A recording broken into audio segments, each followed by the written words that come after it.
So this video was shared to me with a member from the 392nd Bomb Group Association, and with their permission I've added some additional details and media content to enhance the stories that are shared. The reunion was held in 1993. I believe this is an exceptional video that reveals what most of the general public never has a chance to see. The stories here are just as significant, if not more so, than a veteran interview. The reason for that is when these guys would get together at reunions, they're sitting around a table and they're discussing these stories and experiences that they had, and someone else may remember another part of that story who was there, and they can add the details and different points of view from the same story that that veteran may be talking about. So it's really neat to hear from 2 or 3 different angles when you're at a reunion. In my experience, reunions like these offer more insights into their history, since most veterans tend to discuss more when among the men who fought alongside them. The Tough Missions panel, moderated by Colonel Robert E. Vickers Jr., features men from different crews of the 392nd Bomb Group. These crews flew B-24 heavy bombers into hostile skies controlled by the German Luftwaffe. Missions discussed include Bremen, Keihl, Berlin, and among others. I've also listed each mission separately in the comments section for those interested in specific missions, and also if you want to come back to that particular mission. I would also encourage you to check out the 392nd Bomb Group website. This has most of the photos posted in this video, and many more can be found on their site. I've posted a link in the description as well. There you can find details about each of the 285 missions the 392nd flew. You will also find missing aircrew reports for those that did not return home from a mission as well. There's also an airman search database, a section on POW camps, details on the B-24 bomber, and much, much more. One of my favorite sections on the site is the anatomy of a bombing mission, which takes you step by step how a bombing mission is carried out from the time the pilots and crews wake up all the way through the end of the bomb run. It really is one of the best World War II bomb graphs you'll find, so please take a look at it, and thank you for watching this video. I would also like to encourage you to send me any comments that you may have about a family member or friend who may have served in World War II, or if you have a story about them. Please put them in the comments, or if you want, you can even send me the story. I may try to get it on the channel or on our Facebook page, so please check those out as well.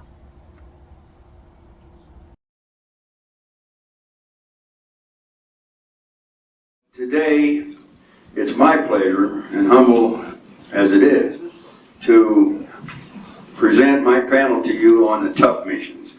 I'd like to dwell on this just a moment, the tough missions. They all weren't easy, and it's tough doesn't actually describe accurately what tough was. It means all things to many people, many of you sitting in this room, many on this panel, myself included. But in terms of losses that our group suffered on these specific 9 missions that you will hear these men speak of, because they were there and they lived it, we have to describe them and classify them as tough missions, because in summary, 1/3 of all the aircraft, B-24s lost, either missing in action or crashed after the mission, were lost on these 9 missions.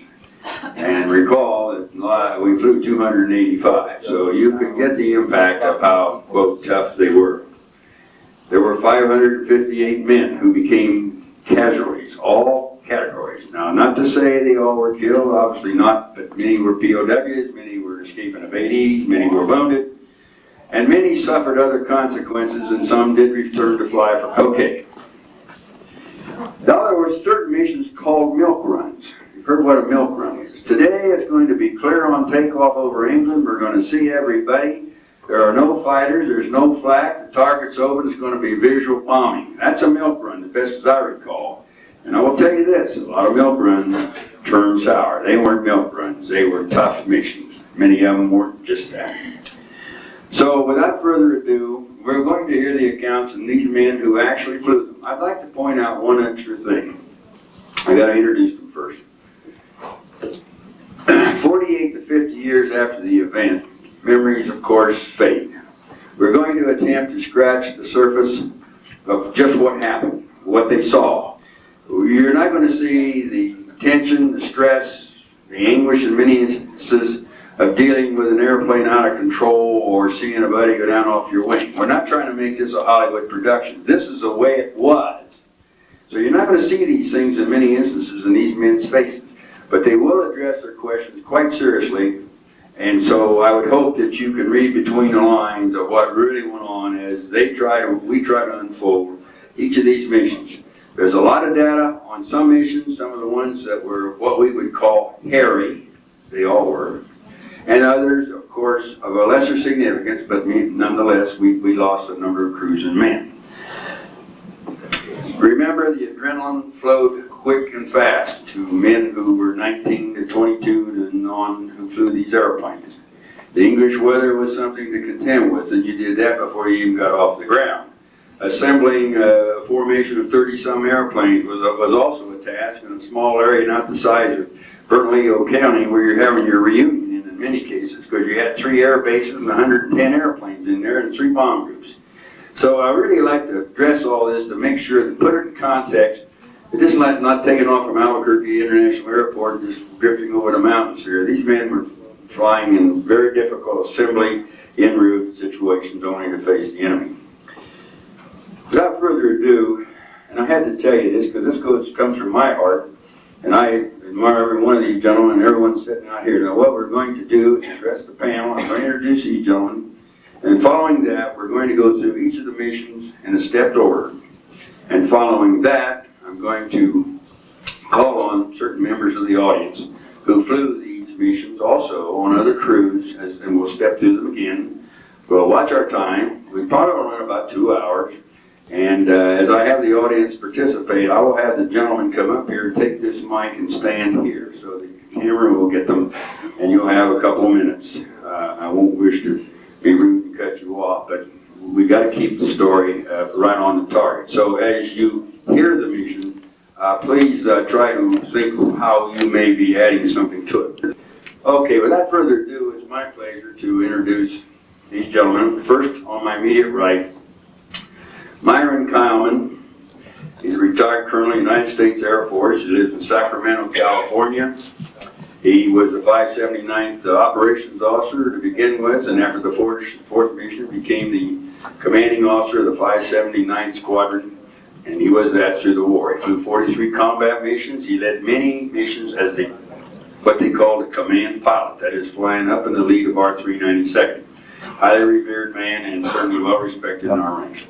The second man on my right is Cliff Peterson. Flew 18 combat missions. He presently is a retired businessman from Winter Park, Florida. He was then a first pilot of the Liberator from the 578 Squadron, and he flew 18 missions before he was shot down.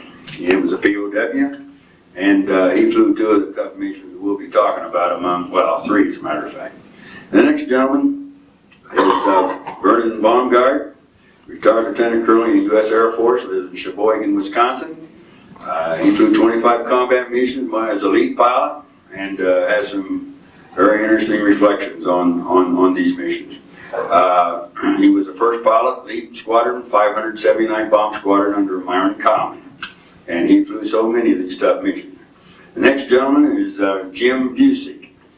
Jim is now retired Lieutenant Colonel Air Force. He flew 25 missions on the Slip's crew. Well, actually, Slip was the crew he was flying on this particular mission. He lives in Fargo, North Dakota. He was then a Staff Sergeant ball turret gunner. And that was when we flew the airplane with the ball turrets. You know, later they took them out when the German fighter threat was reduced. And he flew many tough ones as well. You'll hear his story. The next gentleman on his immediate right is J.D. Long. We know him very well. He flew 33 combat missions. He was a pilot with the Schildknecht crew. He's also a retired businessman from Greensboro, North Carolina, and he later became check pilot and later an operations training officer in the 578 Bomb Squadron. The gentleman on his immediate right, Mr. Carrol. He's an active businessman and an entrepreneur in many major business interests. He's been, of course, as you know, most instrumental in heading up our memorial restoration project through the American Battlefield Monuments Association, of course, is on the board. Now, now resides in Bel Air, Florida. He was the first pilot of a B-24 and a 578 bomb squadron. Next gentleman on his immediate right is J. Fred Thomas, whom we know well, 30 missions. He's a retired United Airlines pilot. He was a captain for a number of years. He served with United Airlines 36 years. Out of Huntington Beach, California, he was then a first pilot B-24 in the lead squadron of the 392nd 579 Bomb Squadron. The gentleman immediately on his right is Richard Dick Griffin, as we knew. He's a retired Air Force colonel. He lives in Escondido, California. Dick was a pilot with Bill Case's crew. In fact, I had the pleasure of flying near this crew. They didn't get too near me, I guess. But 578. And Dick later was called back into the active duty and was involved in air sea rescue duties in Vietnam and retired as a colonel in 1970. Lastly, on the right, old Howard E. Ebersole. He flew 15 combat missions. He's presently retired Air Force Lieutenant Colonel, Air Force. He resides in Flushing, Michigan, and he was the first pilot, first off in the 578 Squadron, and then over to the lead squadron 579 under Myron. Having introduced these gentlemen, we're going to get on with the symposium. Later on, we'll be hearing from Alan Duff, Randall Mayer, and others, Bill Seaton, who was a bombardier. But let's bide our time and to tell you something that was written not by any PR person of our group, but it was a piece written for the 50th anniversary of the 8th Air Force.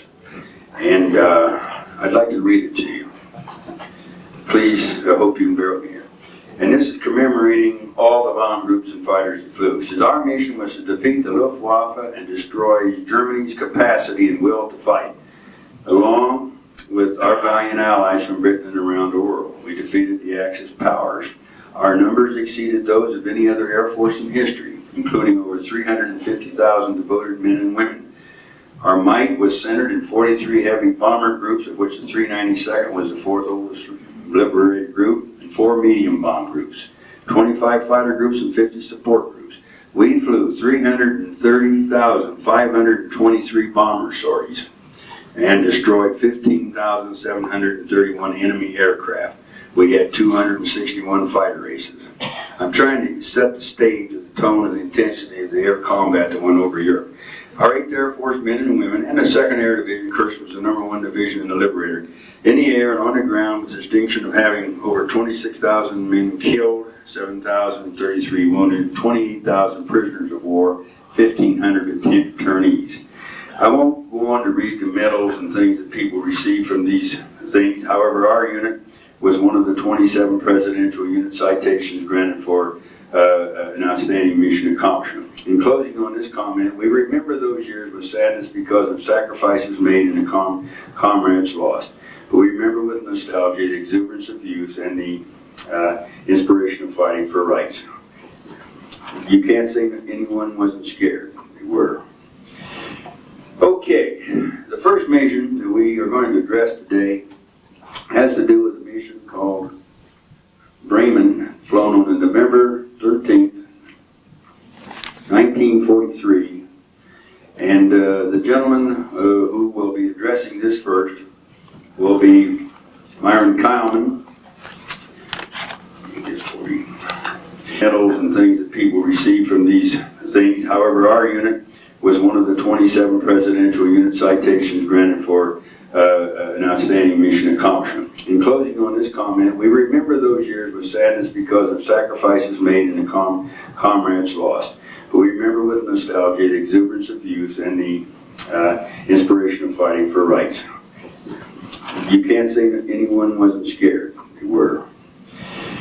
Okay, the first mission that we are going to address today has to do with a mission called Bremen, flown on November 13th, 1943.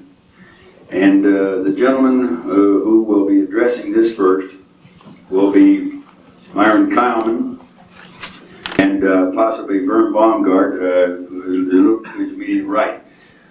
This mission was the number 8 mission of the 392nd. They had suffered some pretty heavy losses before, but this mission significantly was the one where we had 6 aircraft lost with 43 men missing in action, 3 of which were wounded and did get back.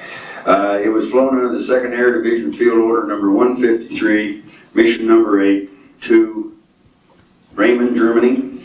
And we're going to go through a little scenario of questions. Myron, to you first. In this, you may or may not be able to elaborate much on any one of these, but if we can get a good cross-sectional field. I'm going to ask a question. What was the specific target brief that day, as you may recall? Were there any special target significance, like alternate targets or secondaries? Our target was the big industrial complex of Bremen. And, well, okay.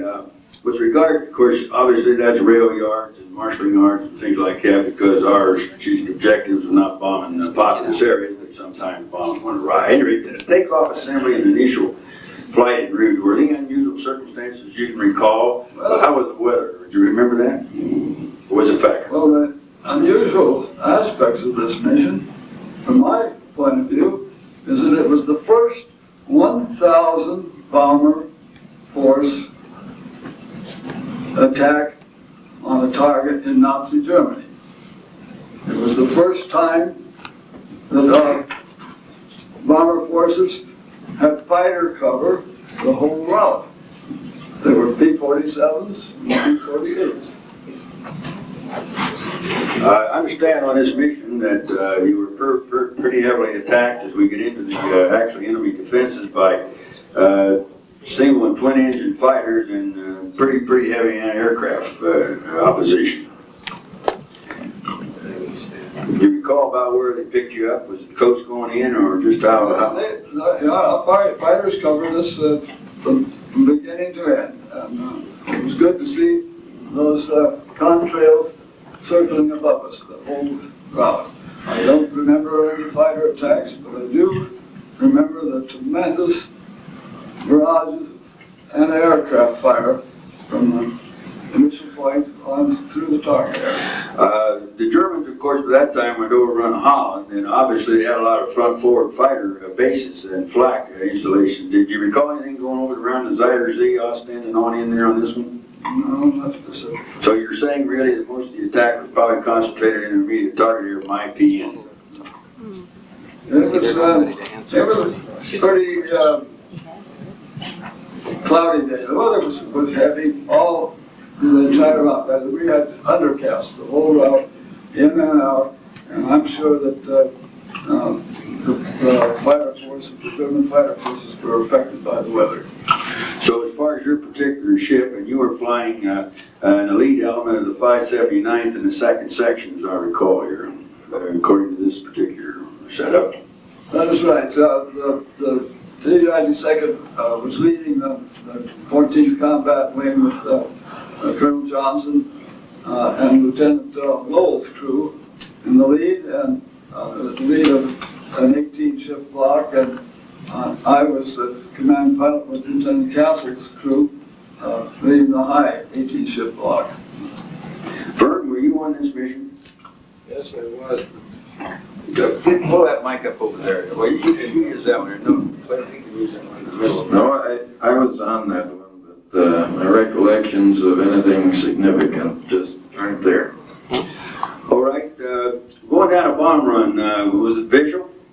No, as I say, it was completely undercast, and the contrails were heavy. We could see the division lead's smoke bomb markers, which indicated that when he dropped his bombs, as we came abreast of those smoke bombs, which were dropped by radar, we dropped our bombs. That was normal procedure in the early days when we had only such few radar-equipped airplanes. Later, of course, when every group, wing group had their own Nicky airplanes, we didn't use it. Well, they dropped the smoke markers, but the force did not drop on just smoke bombs. On the bomb run, do you recall heavy enemy opposition as far as the lead thing? Of course, probably the fighters were shut down, but the enemy flak. Was that a significant factor? Yes, as I say, there was heavy barrage, great cloud of it. that we flew through. Because I don't know how fast our formation was hit. I don't recall. I mean, I remember being in the flak. One incident I did note, the B-17s were off to our left, probably in another part of the complex, industrial complex, and this one B-17 was hit, and it did a flip-flop. It just come up over on its back, and then went down. It was I never saw it. These are kind of the dramatics. You see other crews in trouble and wonder when something's going to happen regrettable to yourself. Well, that's fine. How about on the target, after the target? Now, you said it was overcast. Presume that you didn't observe the results on the target. We didn't have any strike force. From there on home, it was quite normal. We kept in formation with Colonel Johnson's lead block, and formation came home with without an incident, except we lost our rear. Well, Vernon, do you have anything to add to that one at all? Not on that mission, no. This is, as I said, ladies and gentlemen, one of the earlier ones, and it so happened as far as numbers of aircraft and men lost, the rear elements took the beat. As you look at the formation, Colonel Keilman here, and Baumgart here, and the people in red were to the lower left of the 578 Squadron. And whether they were hit by flak or fighters, we don't know, but the missing aircrew reports that I have now, and hopefully someday we'll expand, can tell on this. But the crew, the Roper, who was being flown, his crew was flown by Harris of the 576. He was lost in the lead section. A gentleman named Marfia, he was lost in the 577th right rear formation, probably a high element. And in the high squadron, high section from the 578, 4 crews were lost that day. Lama, Buzick, Marks, and Fogarty. What the ultimate fate of these gentlemen were is why the thrust of our remembrance of the missing effort that we're trying to do in the second book is what we want to do. We put everything, the rest is our history.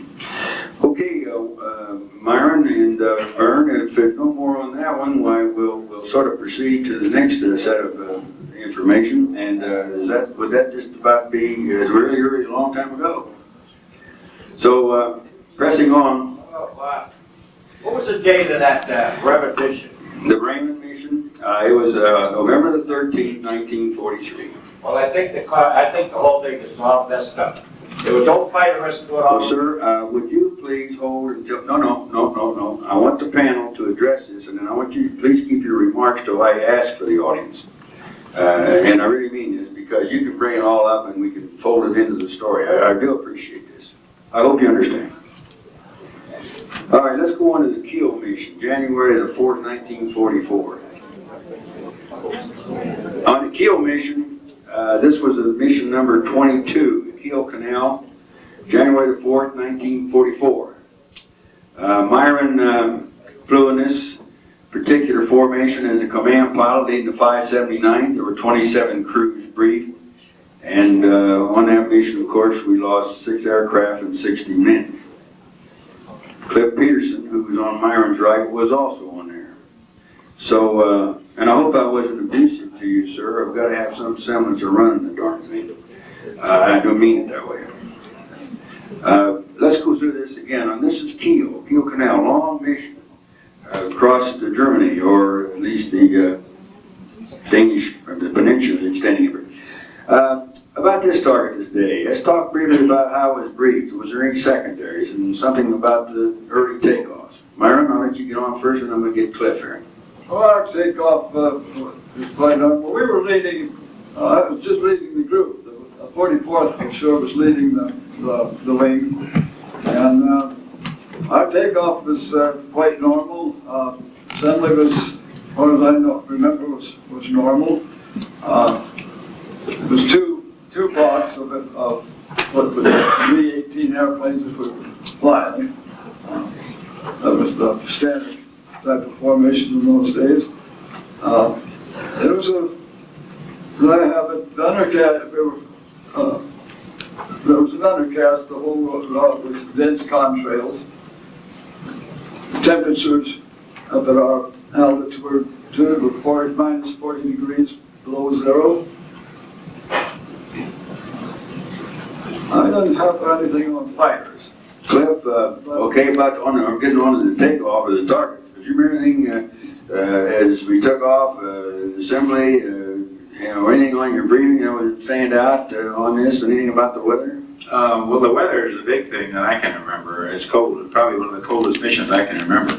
I will go along with 40 degrees below, but I'll even add a little more to that, I believe, at one time. It seemed maybe mine was indicating a little higher. I thought mine went against the needle at 60 below and stopped. I had a lot of trouble, actually, myself, one thing, and getting back, even freezing up. Coming back, as a matter of fact, when I landed without flaps. Took a little bit of the wire fence with me, but we didn't realize it until we about ready to flare off for landing. But the first part of the flaps were fine, but when they went to full flaps, they went up instead of down. So we had to land without flaps. But as far as the formation is concerned, or forming, I don't recall anything about that. However, the fighter opposition was very heavy, and we did lose 4 crews at that day. I do have one little incident that I thought I might mention, that on that day, out of 4 crews, and in fact that most of the planes that were lost went into the North Sea.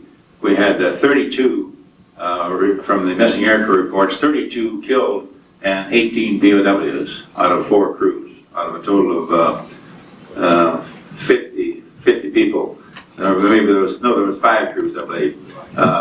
And we lost 30. Most of them were killed going in the North Sea. But the fighter attacks was quite heavy, and the bombing, as far as the bombing was concerned, it was they used PFF techniques because of poor visual, because of the poor target, weather over the target, and the fighter. Incidentally, the gunners claimed 13 killed on that, so you can see from that it's pretty good fighter opposition. Lieutenant, or rather, Vern was also on that mission, so he may be able to add something to that. We're going to catch him up. Myron was flying up in the lead element. Baumgart was flying right here as his deputy. And of course, Cliff was buried back a little bit further in the lower left. Element was a 578. How about it, Vern? What do you recall in the early stage of this mission? Well, as you all know, initially it was marked as an abort, but I think it was due to the fact that I had a last-minute airplane change, because I checked my records back home and I was on the mission. But that's the one I recall. That's what the record said, but he didn't know that. I think that was the one I recall. The temperature was so cold that prop governors were becoming inoperative on both B-17s and B-24s. And I remember it seemed like as many of them were going back as that were going that way. And I remember my free air temperature being pegged. I thought around 55 below or so. And we had icicles hanging off our oxygen masks and frost on our eyebrows. It was a dandy. That's the part I remember the best. Speaking of something a little technical, I ask you, gentlemen, were our models of airplanes in, do they have the oil-regulated superchargers, or do we have the electronic jobs? All of the ones I flew were all oil. So the oil could congeal and really mess up a prop governor to get it right. These early H's were that way, is that correct? Okay. I had a lot of trouble in my airplane. It seemed like I always had at least one turbo that would run away. And we learned that if you jiggled it, the co-pilot get pretty adept at counteracting it by playing with it. But it was annoying, to say the least. All right, well, as Cliff mentioned, you were hit pretty heavily by fighters. That seemed to be the greatest enemy reaction. Anything, where did it happen? Sort of along the course? Could you all elaborate on that? Let's go back to Myron. Do you recall anything specifically on that? The account says that we were hit by enemy reaction quite heavily. 50 single and twin engine fighters intercepted the group early on. So where did you recall that happening? Any one of you three gentlemen? Was it in over Holland? Was it on a bomb run? Well, it wouldn't be on a bomb run, probably before the IP or just you're calling anybody. If you don't know. Recollection, but we have a crew, some of the crew members of the lead. I don't have a specific recollection regarding that, but crew members, Cecil Rothrock and John Calvin and who's my other buddy? Well, those who flew the Keihl mission to this day were certainly going to get your reaction, so that's not, I appreciate you bringing it up. Well, let's press on this mission. You said the bombing was PFF, or at least it was not visual, so we were encountering weather over the target. Did you notice, did we get any strike photos of the, you recall, on the mission as to how our bombing went? No, it was strictly undercast. It was, I just remember a terrible buildup of clouds of all kinds. And we were just lucky to be able to see the Division League's smoke bombs to release on it. Do you have any problems over the target or near the target with other groups wandering around, or of course other forces, other committed? The B-17s obviously were striking in or near the area, I'm sure. Was there anything in that area you recall? It might have been another something to observe. If not, we'll press on. How about after target en route home? Any problems? I mean, was there anything significant in that aspect of it? We lost 6 crews this day. One of them crash landed at Cromer, UK, Cromer.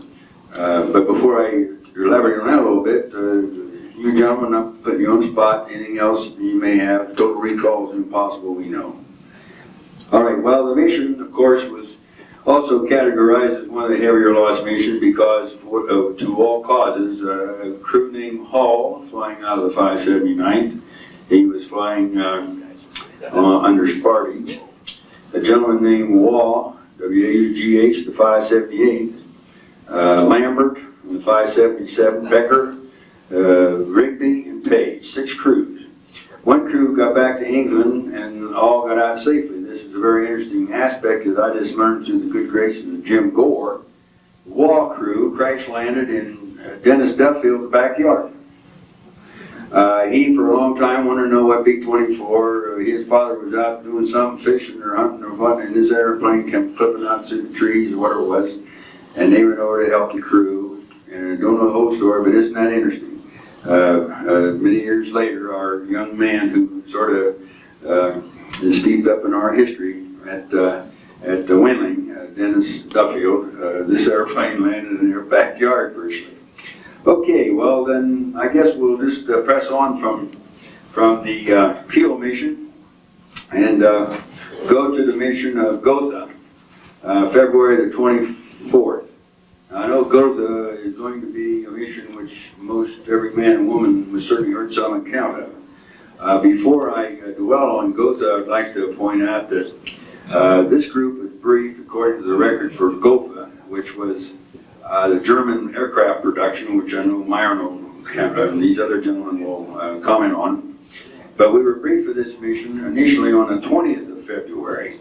And it was recalled, weather bad in England, bad over the continent. Some of our airplanes got over into Holland and attempted to bomb a target of opportunity called Arnhem, but were unsuccessful as I can read the history. And later they were recalled. However, the group did get a mission credit for the 20th February Gotha.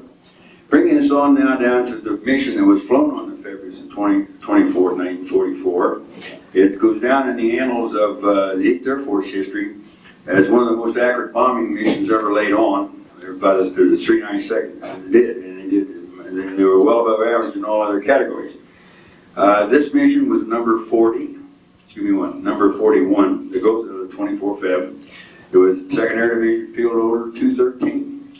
As you know, because of the outstanding bombing of the 392nd, in correcting almost a tragic mistake made by some other groups, we got the distinguished unit citation for this mission. I'm not going to take any thunder away from the men who flew it. We're going to address primarily Myron again, who was the command pilot, Vernon Baumgart. They were up front leading this, or in the deputy lead position, flying off of McGregor. And Cliff Peterson was buried back on the 578th in the low squadron. So we're going to hear from these 3 gentlemen again And I'll turn Myron on first here. Tell me about the early planning for the mission and, some of the early takeoff assembly, etc. Well, the 392nd was leading the 14th Combat Wing with three blocks. With three blocks or squadrons of 12 airplanes each. This was a new formation that was first flown, maybe a mission or two before, but the size of the formation was cut down from 18 ships to 12. And this was a very much improved type of formation, which was more easily maneuvered. And air crews could fly higher, more compact formation and greater increase the degree of accuracy in our bombing. Our weather was, I don't recall any problems in the assembly of the three blocks. The weather, the whole route was clear. The weather front had gone through and left tremendous blanket of snow all over Europe. I remember how the cities and the railroads, the autobahns stood out in bold relief. I considered it made for the VR navigators, it was a no-sweat day. They could pinpoint the formation at any moment.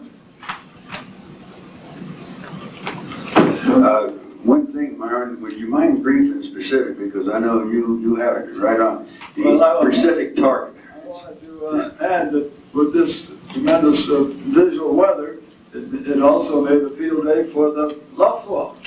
They were up in force, and for over an hour, they pounded us, pounded our formation, the wing formation. I'm sure they had other groups coming in too. Our group was severely, our gunners were calling out fires around the clock, and our guns were rattling the airplane regularly. The target was, correct, the Gotha fabric work, or in German, was a 20-engine MA2 or MA210. Well, it was a great Messerschmitt 210 works. It's a manufacturing and assembly plant, and it stood out in bold relief. But before that, if we got the IP, the division and wings arrived with the IP in fine order. But the division lead, our group was flying behind second, I think, in the division, and the division leader veered from the course to the target, and this gave our command pilot, Colonel Johnson, and his crew a turn, because normally maintain strict discipline and follow the leader. But they knew that something was awry, and they must get to the target. So the decision was made, instead of following the division lead, they followed their own navigation and went direct to the target. And at which time a very good visual run was made, and the bombs were dropped right on targets, and we were scored 95% of all our bombs of all these airplanes within the 2,000-foot circle. So we didn't. It was one nice thing about it. There was very little flak. I don't think I saw over a dozen bursts of flak that will drop to the target. Then, of course, we flew the assembly route after and returned to and going home. And I think I could tell more about that as we go on. Sure. All right, well, we'll back off the target just a little bit. Cliff, you want to bring us up to the target and to speak to the whole spectrum of what you experienced talking to fighters, defenses, et cetera, et cetera? Well, I wasn't aware of the fact that the others had made the wrong turn because I was just flying along with the rest of them. But we did turn and went into the target, and of course we had been attacked by fighters from about every imaginable kind, from the Ju-88 to the Me-110. We had they were firing rockets and even trying some type of cable bombing. This not only occurred on the way into the target, but it occurred for a good hour after we left the target. During this time, we did lose a total of 7 airplanes from the fighter attacks. When we went in, we were flying. It was a good formation, which obviously, from the fact that Colonel Keilman mentioned that we dropped 95% of the bombs within 2,000 foot circle. And one thing I remember is kind of a little humorous thing. I was flying and someone had been shot down and moved in behind the John Reed in the 578, flying in the number 4 position. And because I think number 4, who was Lieutenant George, moved up on the left wing. And some 40 years later, or rather it was at the Tulsa reunion, I was talking to a man who was mentioning the fact that he was on John Reed's crew. Or we were discussing Gotha, I believe, and I said I was flying right behind John Reed, and we were talking yesterday or the day before about maintaining tight formation. And he mentioned, oh, you're the one. I said, I'm the one what? He said, well, you're the one. I called up to the pilot, to John Reed, and he said, is there any way you can tell that person that's flying behind me to quit sticking his nose up in my tail turret? So we were flying pretty close, keeping out of all the problems we were having. But we did maintain, we didn't lose any, I don't believe we lost any out of the 578. But we did lose, like I say, we did lose 7 airplanes. The fighter, like I say, was just about as bad as any that I was on at all, except maybe one that's coming up on the Friedrichshafen raid. But the weather again was real good, and the target, the pictures taken, if you haven't seen it, of just, it's unbelievable. The pictures taken before the target and the picture after the target, you can just see where there's nothing but smoke and snow around it, so you can see where it hit. That's all I can think of. Very good. Vern, do you want to add anything to that, please? You know, a lot of these missions I was kind of handicapped by the fact I was flying up front. I think this mission again, I was deputy lead, so I didn't see what was going on so much in our group. But my most vivid recollection, I believe it was the 445th, was flying off to the left of us, and they were really getting their teeth kicked in. At one time I could see 3 P-24s in various stages of descent, from the one that was starting down to the one that hit the snow. And I remember thinking, boy, that snow is deep down there. And I read later, I think it was in the Stars and Stripes, that the Germans claimed that they couldn't even get them. Many of the people had bailed out because of the depth of the snow down there. So I saw more of the losses of that group than I did of our own. To reflect on this, the official account of what these men are speaking of in sort of summation, that is estimated from factual interrogations that 150 fighters in one form or another attacked the formations all along the route. Some of them were rocket-carrying Ju-88s from Me-110s to the Me-210s. And we did have some friendly fighter escort, P-47. Is that right, Myron? Somewhere. I don't know if you ever saw them or not. They were talking? I said supposedly we had P-47 Thunderbolt also trying to fight some fighter support, because that's what we were drastically lacking early on in the war is our own allied fighters. Just, we had fighter cover the whole trip, but they had the whole, Luftwaffe after us. But the interesting point, it was the first time the T-51s were able to cover us. And they were right there at the targets at Gotha. And I distinctly remember one diving right from his orbit right straight down in front of my nose after a German fighter. So, of course, the P-51s became regular part of our escort force from there on. Most of everyone knows here the daylight bombing effort of all of the group early on with General Akers' commitments and others. It was you were going in naked without fighter support pretty much. We got the Mustang, long-legged fighter. It certainly did an awful lot against to suppress the German Air Force. That's an interesting comment. They said the P-38 was also supposed to be a covering force. But the Thunderbolt fighter was great, but it never turned out to be the greatest intermediate altitude fighter support for our bomber groups, according to even the people who flew it. I want you to know this day that Van White, I want you to know this way, the B-17s helped our group that day. There was a flying B-17 outfits were going into Schweinfurt, and they pulled off some supposed heavy attacks that we would have probably gotten under clear weather. The three bomber groups of the 2nd Air Division were up front, which Myron said looked like and then they were turning off in the wrong direction, were the 389th, the 445th, the 453rd. And 453rd, of course, with Jimmy Stewart's outfit, I'm sure he wouldn't have buried. And the 389th fired right on in, the 392nd went right in on the brief axis of attack. Okay, well, coming off the target, coming home, do you recall anything there?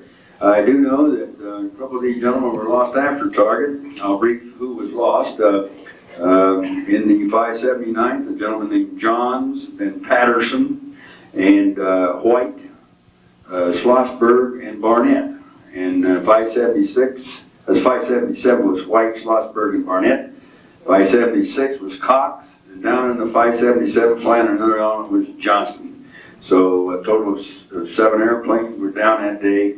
And of course, we had 73 men that were casually missing in action and otherwise, prisoner of war, internees, etc. from that epic mission. And certainly one which is 392nd is recorded in history time after time of the tremendous job he did.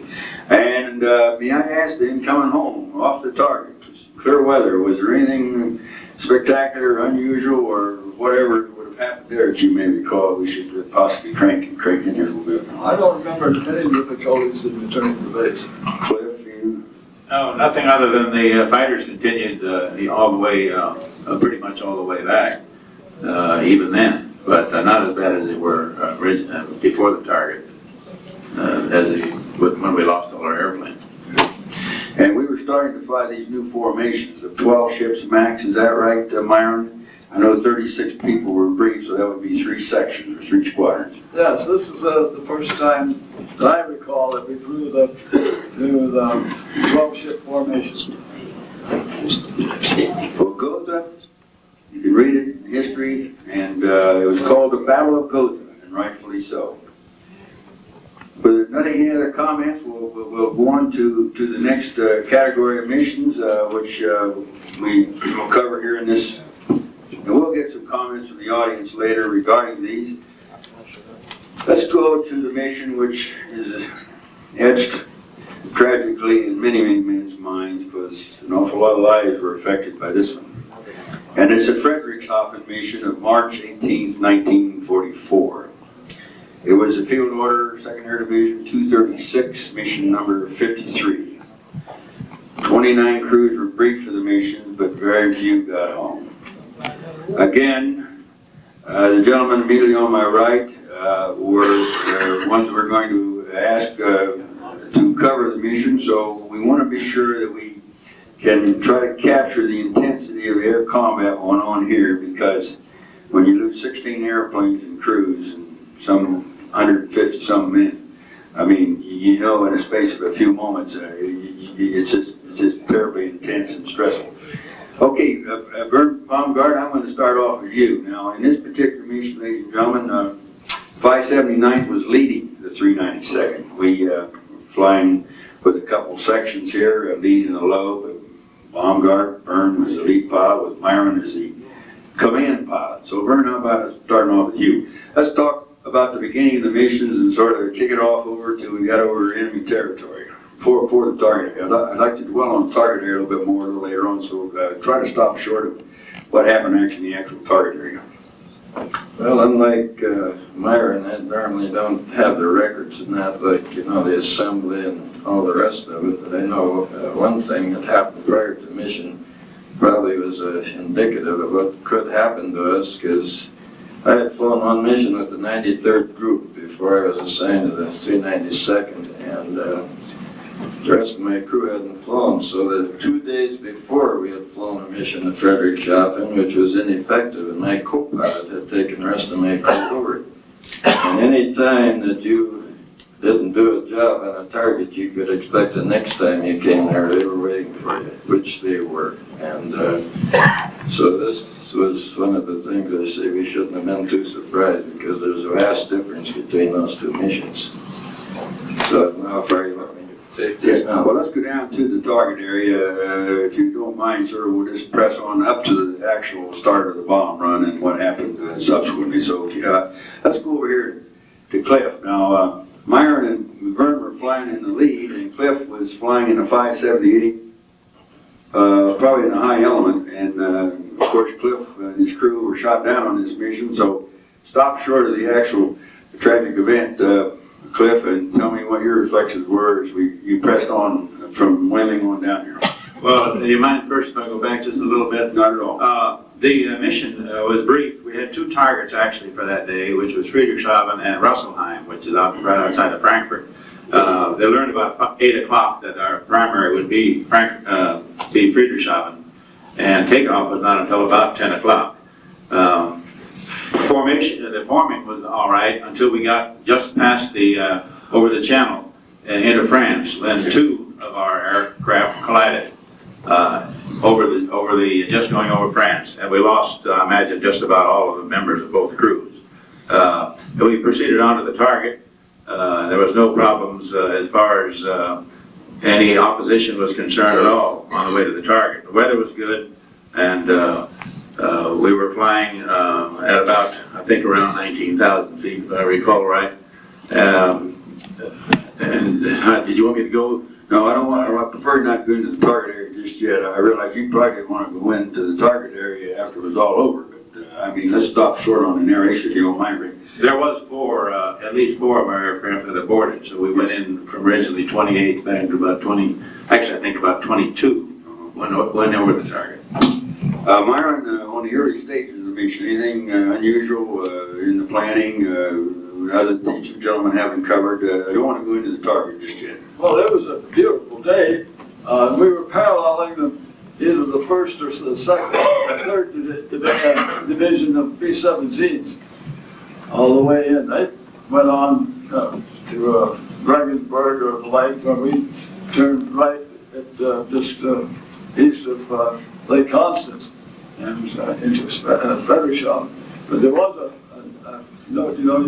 it's the first time that I got to really fly with the B-17s, and they don't fly any better formation than we do. and besides that, they have tail end Charlies, and I saw one poor old tail end Charlie get shot down right in front of my eyes, and it was fighters, but fighters didn't hit us, and then. The 8th Air Force had established a special unit with B-17s equipped with super armor.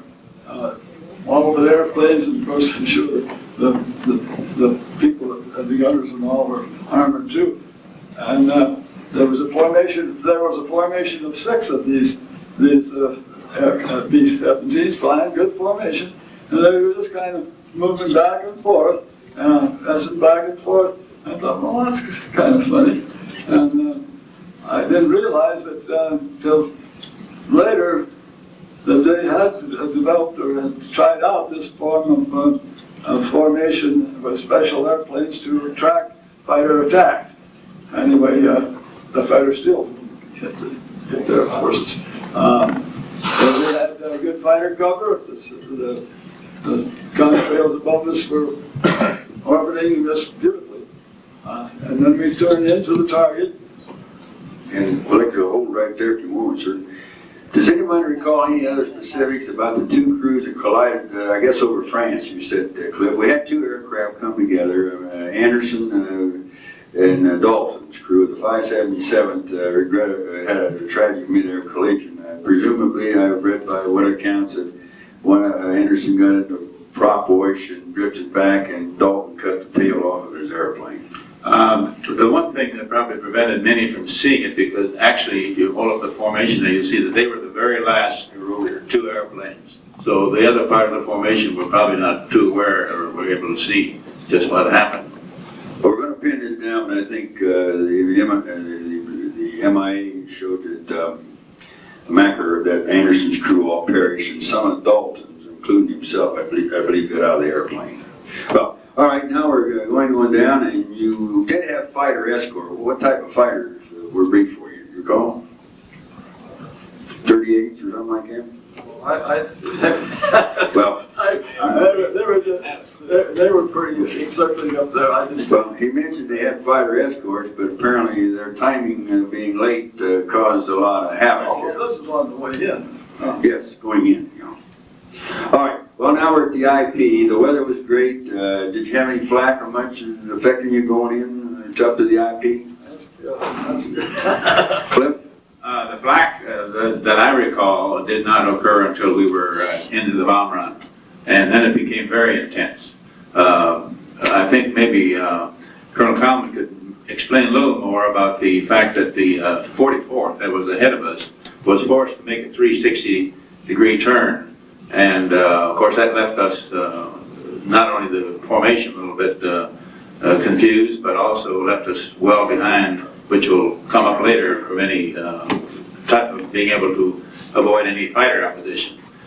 Maybe the reason, maybe you saw it better than I did, Colonel Keilman, on what forced 44th to make that 360. Well, also I know that another group cut in ahead of them.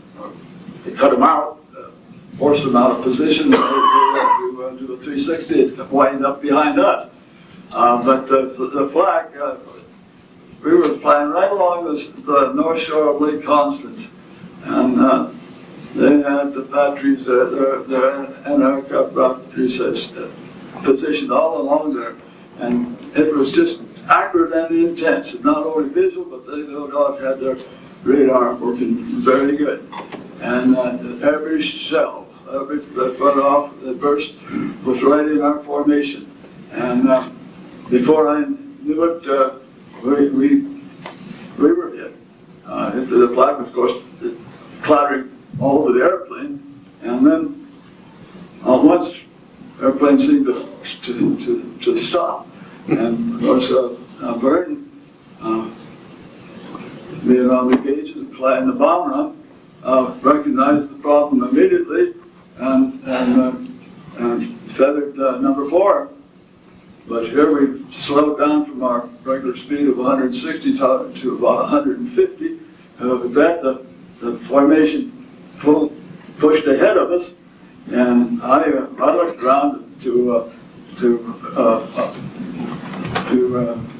with the idea of boarding the lead, and I checked on my deputy lead, Who was Eberhard? and he was on 3 engines. So it didn't make any difference. And on your left at this time was Brooks' crew. Now, what did they been hit too? Brooks was flying on number 3. Yeah, of course I didn't keep track of. I couldn't keep track of who all was hit the bomb run or the like. So we did the best we could. Let's see what Vern can add up there for you. That is, doing the best we could to salvage the bomb run, and we did get some bombs in the target area, and then we made our turn out and took stock of our losses and regrouped, and we turned towards home, and I could just barely see the group ahead of us, just little specks in the sky. So we were sitting out there all by ourselves, And of course the 44th was behind us, but that's a really a pretty small force out there, all cleared Lake Constance. And then, sure enough, our fighters, our gunners called the fighters, and we could observe them climbing up on our right, up our right wing, and climbing up just like the book and the movie 12 O'Clock High depicted, right up into the sun, and then peeled off, and the whole force, I don't know how they did it, I mean, how they do it. There was a whole gag of airplanes together, and they came right into us, and with their guns blazing. And both, so when they went through us, the airplanes we were hit pretty bad, and we'll get into all that later, but they drove through us, then they came on around and did the same thing, climbed up into the sun and peeled off right into us with their guns blazing, and did some more damage to us, and some more of us went down, and here they come again, third time climbing up. And I was sitting there, the only thing I could do was call for fighters. I was calling them on the frequency, fighter frequency, and try to give them an idea where we were and troubles we were having. And sure, thank goodness, 2 P-38s came in high above this third, this force of fighters coming in at us for the third time, and dove in behind them, and the Germans just scattered like a flock of pigeons, and saved us, some of us anyhow, and then we didn't have suffer any fire attacks that I was aware of until I got to the Rhine River, and then we had some Ju-88s come up to the rear and shoot at us. But Cliff probably's got a better story than that. Our airplane, one of the planes in the second element had trouble, and our bombardier, I probably should let Myron tell. All right, well, I'll get Vernon. Appreciate it, Myron, what you said. Speaking of the bomb run and what happened, I'm going to let Vernon, being the lead pilot here in the same airplane with Myron, what's your recollections of that IP target immediately thereafter? Kurt, I was being lead pilot. I was at the debriefing later at Shipton, which was the 44th home base, and they mentioned how they were forced out on the run, and as we mentioned, there's a gap ahead of us and behind us. Incidentally, the 44th that same day also lost 8 airplanes. So between us and the 44th, we lost half of the total 8th Air Force losses that day. We lost, I guess, 22 airplanes in the total 8th Air Force. I think we lost 43. But anyway, after the flak had torn us up, Spartage was flying the slot behind me, and he said later they were after me, he said, because he was flying through smoke all the way across the target. And when we got that airplane on the ground, looks like somebody had gone crazy with a hatchet. But remember, the engine that quit wasn't actually hurt. It was the throttle control. The flag had knocked out the throttle control, and the engine went into full idle. That's all we knew later. 12 inches of manifold pressure doesn't do much good for you up there. And then, as he said, I remember to this day, I can see those fighters coming along to the right side, and when they came in 5 abreast. I don't remember ever seeing that before. They were literally wingtip to wingtip, 5 of them at a time, straight on in. And every time they came in, I mean, somebody got it. And the plane, I think Myron started to allude to, is Muldoon, who's somebody you know. And I looked down, of course, there again, I was out front, I couldn't see what was happening behind me, but Muldoon's airplane was right alongside. Big hole about that big around, and a bulletproof window right behind alongside the co-pilot's head, and I figured he must be headless by that time. There was bomb bay doors were open yet, the parachute was flapping, in the bomb bays. The plane looked like it was in bad shape. Actually, a 20 millimeter, I found out later, had gone in at an angle through the glass right behind the co-pilot's head, exploded in the radio compartment, set the radio operator's parachute on fire. They tried to throw the parachute out and caught in the bomb bay, shorted out the alarm bell, and the radio operator, the bombardier and navigator both bailed out. And the rest of the crew, they looked, they said all 4 engines are going, they were going to stay with it. And those guys got back to England. And of course, we got a hole in, I think it was my left wing. It was supposed to be self-sealing tanks, but they don't seal a 20 millimeter hole, and all the gas was running off the trailing edge of the wing into my back waist area. My co-pilot, since Myron was flying as command pilot, my co-pilot was flying as waist gunner back there, and he was standing knee-deep in 50 caliber shell casings by this time, and he tried to get the attention of my tail gunner. And I couldn't contact him, so he was alerted. He had his doors open, so in case something happened, he could get out. And he tossed a shell, hit him in the back, and my tail gunner looked around, like this. He held up his cord for his headset. It was severed. Then he reached down. He held up his heated suit cord. That was severed. He went over, got out of the turret, held up the elevator cables on the right side of the airplane. They were severed. Like Myron says in the story, a good thing we had a dual set. And he got one cut in the heel of his shoe, just scratched him a little bit.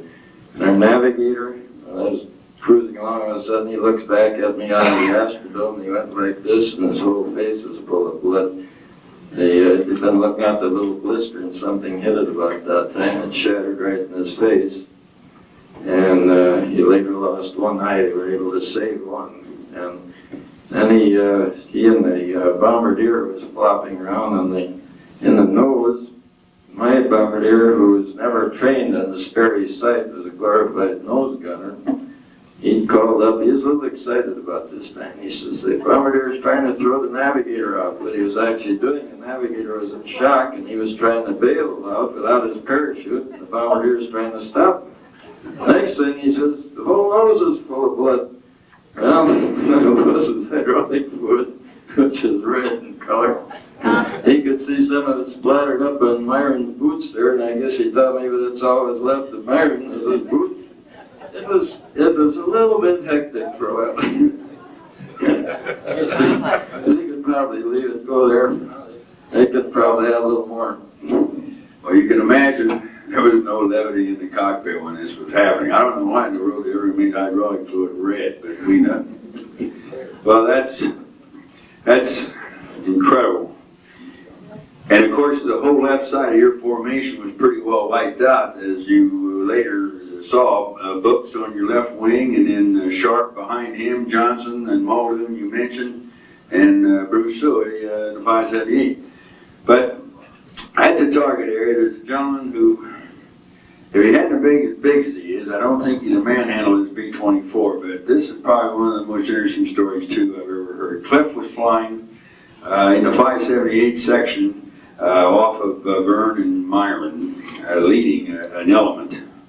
And of course, Cliff was shot down, and 2 men blasted off his wing. So Cliff, over to you in the target area and meet her thereafter, and what happened? In the target area, as Colonel Collins said, the formation was a little bit mixed up, and when they lost their engines, things got a little bit hard to stay in good formation. As a matter of fact, the second block of our group, which was led by Lieutenant Clover, had to get away and did not bomb the main target, but bombed an alternate target, I believe the railroad yards at Stockash, I believe is the name of the town. We continued on. And these little specks that Colonel Coleman saw before were still specks, but they were fighters at that time coming in. And probably anywhere from 80 to 100, I would say, total. Maybe it is exaggerating it a bit. But they would come in like it was said, about 5 or 6 abreast, and come right through the formation. I think it was Rasky, who was flying in my right wing, went down on the first pass. I moved over into another position, and they went around, came back in through again. Other airplanes were going down, and I managed to miss the second time. But the third time they came through, and as much as what we had left of our formation, at least, they came through, and the next thing I knew, the cockpit was pretty much exploded. The whole side of the co-pilot side was blowing out. The glass was blowing out, and we, at that time, actually lost complete control of the airplane. But just prior to this, maybe a few seconds, as this plane came over, whether he was intentional or whether he had lost control or what it was, but he was so close that I could actually see his face in the split second of rate of closure, and right over my right wing. And within maybe 5 seconds of that time is when we lost complete control. We went into a spin, and there was a report by one of the planes that was still there that this airplane took the tail end of my airplane off. I don't know that, of course, never will. But the fact that I lost all gunners in the back of the airplane could very well be true, that that plane may have taken the tail end of my airplane off. But we went into a spin at about the altitude of about 19,000 feet. We could see we had no control. We rang the alarm bell. The navigator apparently got out as soon as we rang the alarm bell. But then I turned around, and the top turret gunner was hanging down from his turret. I thought he'd been hit. But to this day, and I get a letter from him about every week, I think we say he just goes frightened. He just fainted from shock or something. But he was the only one that actually didn't get a scratch. And we got him down, and then we tried to get out. Well, we couldn't get out of the bomb bay, couldn't get the bomb bay doors open. And we were in a spin, and it was pretty hard to move or do anything else in the airplane at that time. I got back up in the seat again. I can remember doing that. You kind of forget now, and you don't really realize what things did happen. But I got back in the seat to see if I could correct the airplane. But by then we found out we couldn't get the bomb bay doors open to get out. And but it was impossible, because all you could see was the spinning of the airplane. You could see the snow and the sky and the ground and going around. So I decided better get back out too. And shortly after that, somehow or another, whatever the miracle is, I don't know, when we were able to get out, we bailed out, the four of us on the flight deck, the radio operator, the top turret gunner, engineer, and the co-pilot myself, and jumped out. I jumped out. It was real quiet for a second, and then of course the next thing I heard was another loud noise. I looked up, and there was the airplane going down right probably 100, 200 feet from where I was in the air, and it hit the ground probably 10 or 15 seconds before I did. Maybe landed at maybe 200 yards from where I hit the ground. I would imagine that we were in the air, probably in the parachute, probably maybe as much as a minute, but probably not anymore. We hit the ground, and from then on it was nothing to do with. I guess you're interested in. Thank you very much. Do you call anything on the books crew? I realize they got back part way and went down. We're going to hear from a gentleman here who visited the crash scene of this and other crews. You know anything about the books crew, if you can recall? No, personally I don't. He was flying off Colonel Common Vernon's left wing, and I moved over into that formation after the first time through. However, I couldn't say exactly where it was. I didn't see anything about him, but I think if any of you don't already know about him, you certainly probably will hear, because Jim Marsteller has done more work on planning information than we have in 40 years. And so I'm sure that we'll get to hear from him, and he probably knows more about that. If you can just notice the red and the opposed black, you can see what the Luftwaffe, except for the two crews who collided, did to the formation in a matter of about a running battle of maybe 20, 25 minutes. They had a field day. And to recap the mission, of course, 16 airplanes, 2 of which crash landed on the way back, including Muldoon and Havermill. And the other gentlemen were most all prisoners of war killed in action. 154 men. Anything else that we should add to this? I know we could talk a number of days on this one. coming home, you say after you left the Rhine, you're pretty well shot up and crippled, just hoping to get to England. Anything else that came that you might want to talk about? Well, other than the fact that after the fire attacks, we were taking stock of the situation. The gas was just, as Vernon was saying, the gas was just pouring out of our left wing, and of course some of it into the waste windows and just drenched those gunners. And a little bit. So I called the engineer down from the toilet and asked him to get the gasoline valve adjusted to use as much fuel out of those tanks as we can. And so he was working on that. And pretty soon the gasoline stopped flowing. So for those who don't know, are wondering whether self-sealing gas tanks work, they do. So we did save some fuel. And then the question came, well, it wasn't at that moment. We're struggling along, and then I learned today, it wasn't, in my story, I say the tail gunner called the pilot to pull up. Pull up, he said. And it turned out to be the bombardier. Another airplane came up dangerously low below us, like it was going to strike our airplane. And he called Baumgart to pull up, and he did. So we left, actually boarded the lead at that moment. And so then, after that emergency, we tacked on to the high right element as a lead of the high right element, and came on home. But then the JU, just about crossing the Rhine, here comes some JU-88s to shoot at us.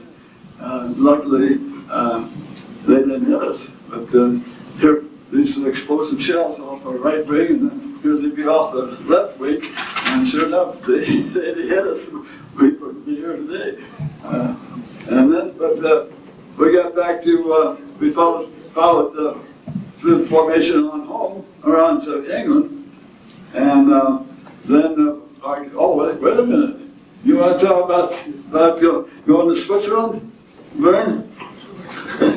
Well, it was our 25th and last mission, so obviously Myron asked the navigator how far was to Switzerland, which way my crew wasn't in favor of that at all, because getting back to England to us was like getting home to the States, so we were not in favor of going to Switzerland if we could in any way avoid it, which we were fortunate to get back. I'd like to add a comment on that, and this has to be another chapter. Walt Hebron and his crew, of course, were hit so badly that they made an emergency landing in Switzerland, and of course were ultimately interred there. And he's got an interesting story. We won't be able to cover it today. I don't remember Walt's with us or any of his crew. And Haffermill's crew, at least Haffermill didn't. He got out, he bailed out, and there's his co-pilot landed his airplane. We don't know the circumstances of that, but his crew was in the middle of Switzerland interned. So their stories will come out at a later time. There might have been another one, and I don't have the data on that, but there were 29 crews briefed for this mission. When they got home, about 11 of them got there, and that's quite a reflection on the intensity of what they went through. Basically, 392nd flying good formations, I recall. Obviously, it wasn't because of that. They were ganged up on by fighters that didn't have any fighter opposition as far as our protection. We had a hole in the formation in the division line, and the Luftwaffe just jumped it. Would that be a way to summarize the effect of what happened to Friedrichshafen? Anything else you got before we take a little break here? No, we're okay on time. There were two killed, actually, on a plane that landed back in England. Lieutenant Tiefenthal had two people killed on his plane. And then in addition, there was 8 others that were slightly wounded from other crews. I don't want to give their name, but there were 8 others that were injured when they returned to England, and crews that did return. Okay, we're going to hear a little bit more about Friedrichshafen, a little bit more from some crew members out here. Of course, Mr. Jim Marsteller, who went back to one of the crash sites of his uncle. I'd like to take a break. We knew this was going to last 2 hours, 2 hours and 15 minutes. Before we finish the other 4 or 5 missions, it's now 3:17. Let's take a 7-minute break and get back here, if you will, at 3:25. All right, gentlemen? Thank you.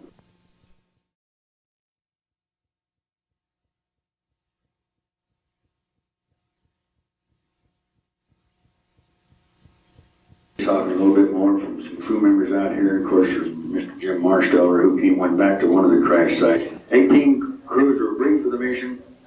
Flight order, 2nd Air Division, 279, mission number 76. And of course, on the mission, just to highlight it, we lost 8 crews and 77 men. Jim? Well, I think I'm the only enlisted person that's on this panel, so I'll have a slightly different perspective of what took place. First thing I'd like to tell you is a comment that I wrote after I ate breakfast on that mission, as follows. Breakfast consisted of powdered eggs, green in color, and soggy toast made hours earlier with grape juice so sour it was difficult to drink, especially since our stomachs were already churning in anticipation of the mission of the day. And this was written before I knew the mission of Berlin. Another thing that we did on that mission and all missions, which a lot of people don't know, I think, is that we loaded, we charged around into the chamber on the ground, which was probably illegal to do. Yes. But we did it because we found that our guns froze a lot on our early missions.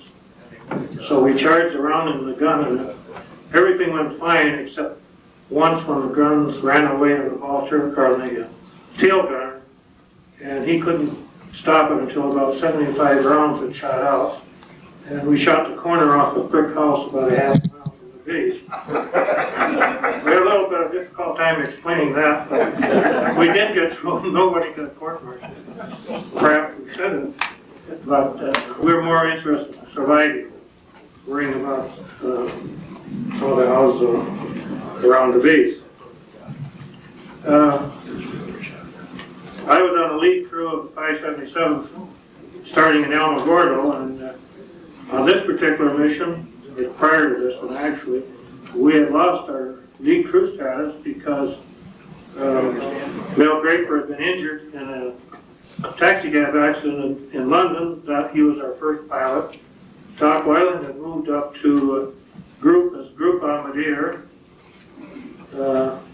Also, Captain Jones had moved up the group as the group navigator, and Bill Taylor, our commander, had been moved up to the higher headquarters somewhere. Anyway, on this particular crew, the only people left of the original crew was the 6 enlisted people, and we had 495 Axis grinder aircraft. And our pilot on this particular crew was Lieutenant Slip. We flew deputy lead with Captain Kopp in lead. Captain Kopp was in the audience.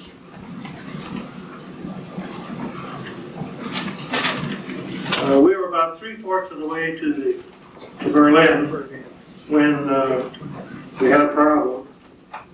15 109s come out of the sun, coming from the east, high, and they were very difficult to see. The top turret gunner saw them almost at the last moment and yelled that 15 109s were coming at us.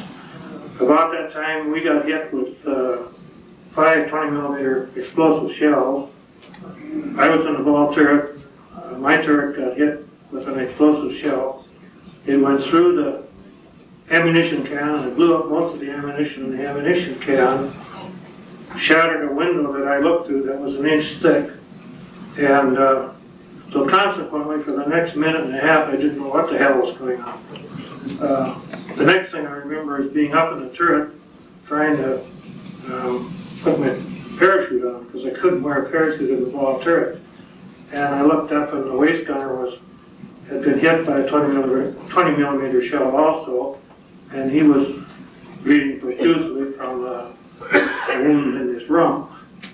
And so I tried to get him to sit down after I tried to load my turret and couldn't get it loaded. As somebody said, some of these missions was 50 to 55 below, and I think it was that cold in the tail, in the waist too. But I couldn't get the waist gunner to sit down. He said no damn German was going to shoot at him and get away with it, so he stood there at this window the entire mission. In fact, we didn't get him out of the window until we landed. Then he was as stiff as a board. He couldn't even move. We had to pick him up and carry him over to the door we had in the bottom of the back of the B-24, lower him down onto a stretcher and get him off to the hospital. But he was my best friend. That's why I remember that. When all this happened, our plane lost the formation. I don't know why, except that we had holes all over the airplane. And when I came to my senses, more or less, I looked around and there were no other airplanes in the sky, no other B-24s in the sky at all that I could spot. And we were perhaps at about between 10 and 15,000 feet. And I didn't think that we were going to be able to do much but get out of the airplane. But the pilot said, what would you like to do? Should we try to go to Sweden? We had these injured people on board. We were a little bit closer to Sweden than we were to England. The waist gunner was the most seriously injured. He said, no, let's go back to England. I think we can get better and quicker medical attention in England. So we started back, and about that time, 2 109s started making a pass at us. And fortunately for us, there were some clouds about 500 to 1,000 feet below us. We got it in the clouds, and the 109s couldn't find us. We started back towards England, and every once in a while we'd go up above the clouds or down below, and they were still circling up there. So we just stayed in the clouds all the way back. I might say one more thing about our escorts. We had P-51 escorts that had left about a minute and a half before we were attacked. And somehow I think these Germans were the best that I ever encountered. They somehow knew that. And it must have been about a 2 or 3 minute lap before the second group of P-51s picked us up. Anyway, we started back, and we got over Holland. We're dropping down all the time to stay in these clouds. And we got over Holland, and I looked up, and my God, here's somebody shooting at me from a windmill. That's how low we were at that point. And we crossed the English Channel, and I don't think we were 10 feet above the water. We had to get up above the White Cliffs of Dover as we came in. So we got back and landed and shot up a couple fires indicating we had wounded on board. And the navigator was also wounded.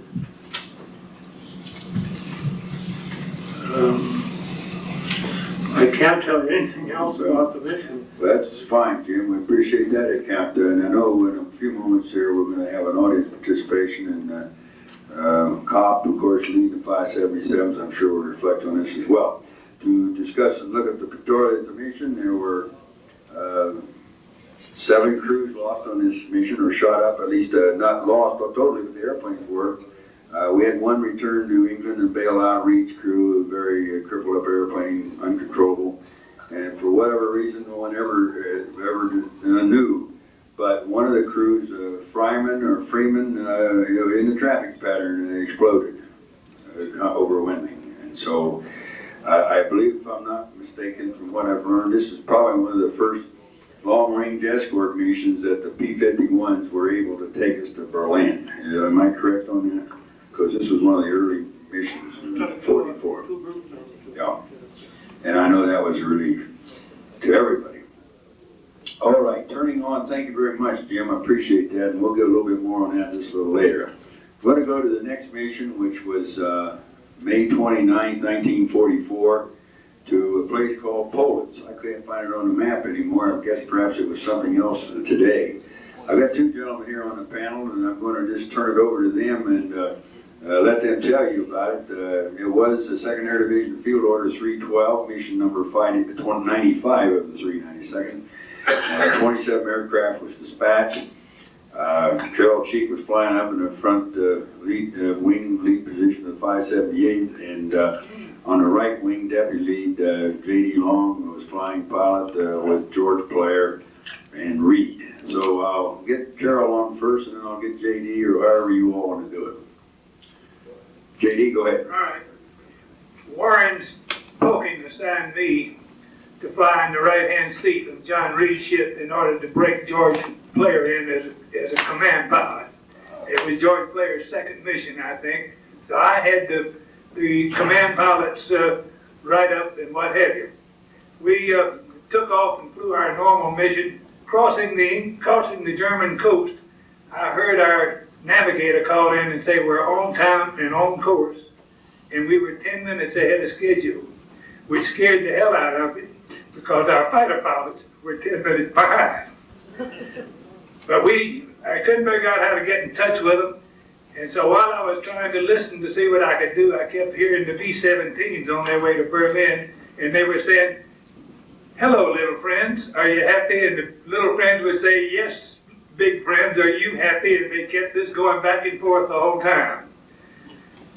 Finally, we got to where we could just about see our target, and I'm going to have to talk with my hands now. It's the only way I can do it as a pilot. But we were flying, and I saw about 100 German fighters flying parallel to us off to the left. And so we made a turn to the right, and they started to pull on up to get up in front of us so they could come back down through our lead. Then we made a turn to the left, which put them too far forward, and they dived under us and attacked the 492nd. The 492nd lost 20-odd airplanes on that one pass through there, which we avoided. And it was Captain Edwards, who made those turns, which allowed us to do it. Well, now there were two German planes, a 109 and a 190, who broke off and acted like they were escorts. They flicked their wings in that move and moved out in front of us, and then made a turn back at us and attacked our high flight. Now these three that, if he shows you, that were shot down, all came from those two airplanes. And Stokes, who was on the left, I saw his airplane get hit. The cabin got shot out. The window pane, or the little hanger that they had in there, came out the window and started flapping in the breeze, and they got those three airplanes on that one pass. Then that was our only really attack. Then we went ahead and bombed the target and had a good bombing target. We were attacked by flak at that time, but I didn't really see any damage, and Carrol can tell you that. Then we had a joyride back home. There was no more. Thanks, J.D. Carrol. I know it was a rough mission. My memory of it was not quite as good, or my vision of it wasn't quite as good as J.D.'s, because I happened to be flying the plane, and I was looking at the guy ahead of me to see where he was going. I had a little diary that I kept, which I dug up after 50 years, 49, I guess, 50, to see just what I could remember about this when I was told that I was to talk here. I did remember, before I get into this just a second, I did remember this, that it was my fourth mission, and I was extremely insecure going in there, feeling we didn't have too good a fighter defense of our own, and watching these fighters assemble off the left, thinking, well, I'm sitting here on the left, and when those birds come through, this is going to be something. Now, I had fighters go past me, and I was to the left of you, and the fighters that went past me came through us from a forward position. And the way I particularly remember one is he came so close that he looked up as I was looking down, and I thought, my gosh, that looks like a guy from town. The thing that amazed me, he didn't have a cap on. He had just his headsets on, and he's a blonde-haired guy, close crop, good-looking young guy. And he looked up at me and I looked down at him. We both been firing at each other and neither one hit the other. It was a traumatic experience for a young guy just getting started over there, this going clear up north of Berlin, because we went through the defenses of Berlin with enough anti-aircraft and fighters, and then if you can find the location, Bob, it's kind of the port for Berlin. I think they call it Stettin up there. And near Danzig, Poland. That's where it was. It was a long flight. Purpose of the flight that I understood and have in my diary I was briefed on was to give some relief to the Russians for the port up there and the oil that was stored all up there needed to be destroyed. And that was our primary mission, as I remembered it. I knew that there were 2 planes went down to my right and 1 plane went down to my left. Now, JD probably has more specifics on that, but I also found that 2 of my boys each got credit for a damage of a fighter. So we had a few fighters went through us. It wasn't my most difficult or lost mission that I went on, even though it was substantial for our 578th and for the 392nd Bomber Group to have lost as many as we lost. There are probably people out here, including Luther Bedingfield, who was my navigator, who could give a lot more information on it. Someday I expect I'm going to sit down and relate some other things I found in this diary. I did have some missions where I got shot out of the sky and where our bombardier lost his eyes, but those are different stories for a different day. With that, I think there'd probably be more information come from the audience than there will from me. Lost 6 aircraft that day, 4 missing in action, and 2 crash landed back in England. JD said, and Carrol substantiated, there were 3 people in the formation up here, 1 on his left and 2 on the right. Iserman, Stoltz, and Tyler were missing in action. Evans got pretty well shot up 576 and got back and crash landed in the UK. And down on the 577th, we lost the crew of Larson, and then Schaefer, the 579th, also crashing in the UK on a return. I might say that, I don't know whether Milton Blanche remembers this or not, or the top turret gunner on John Reed's crew.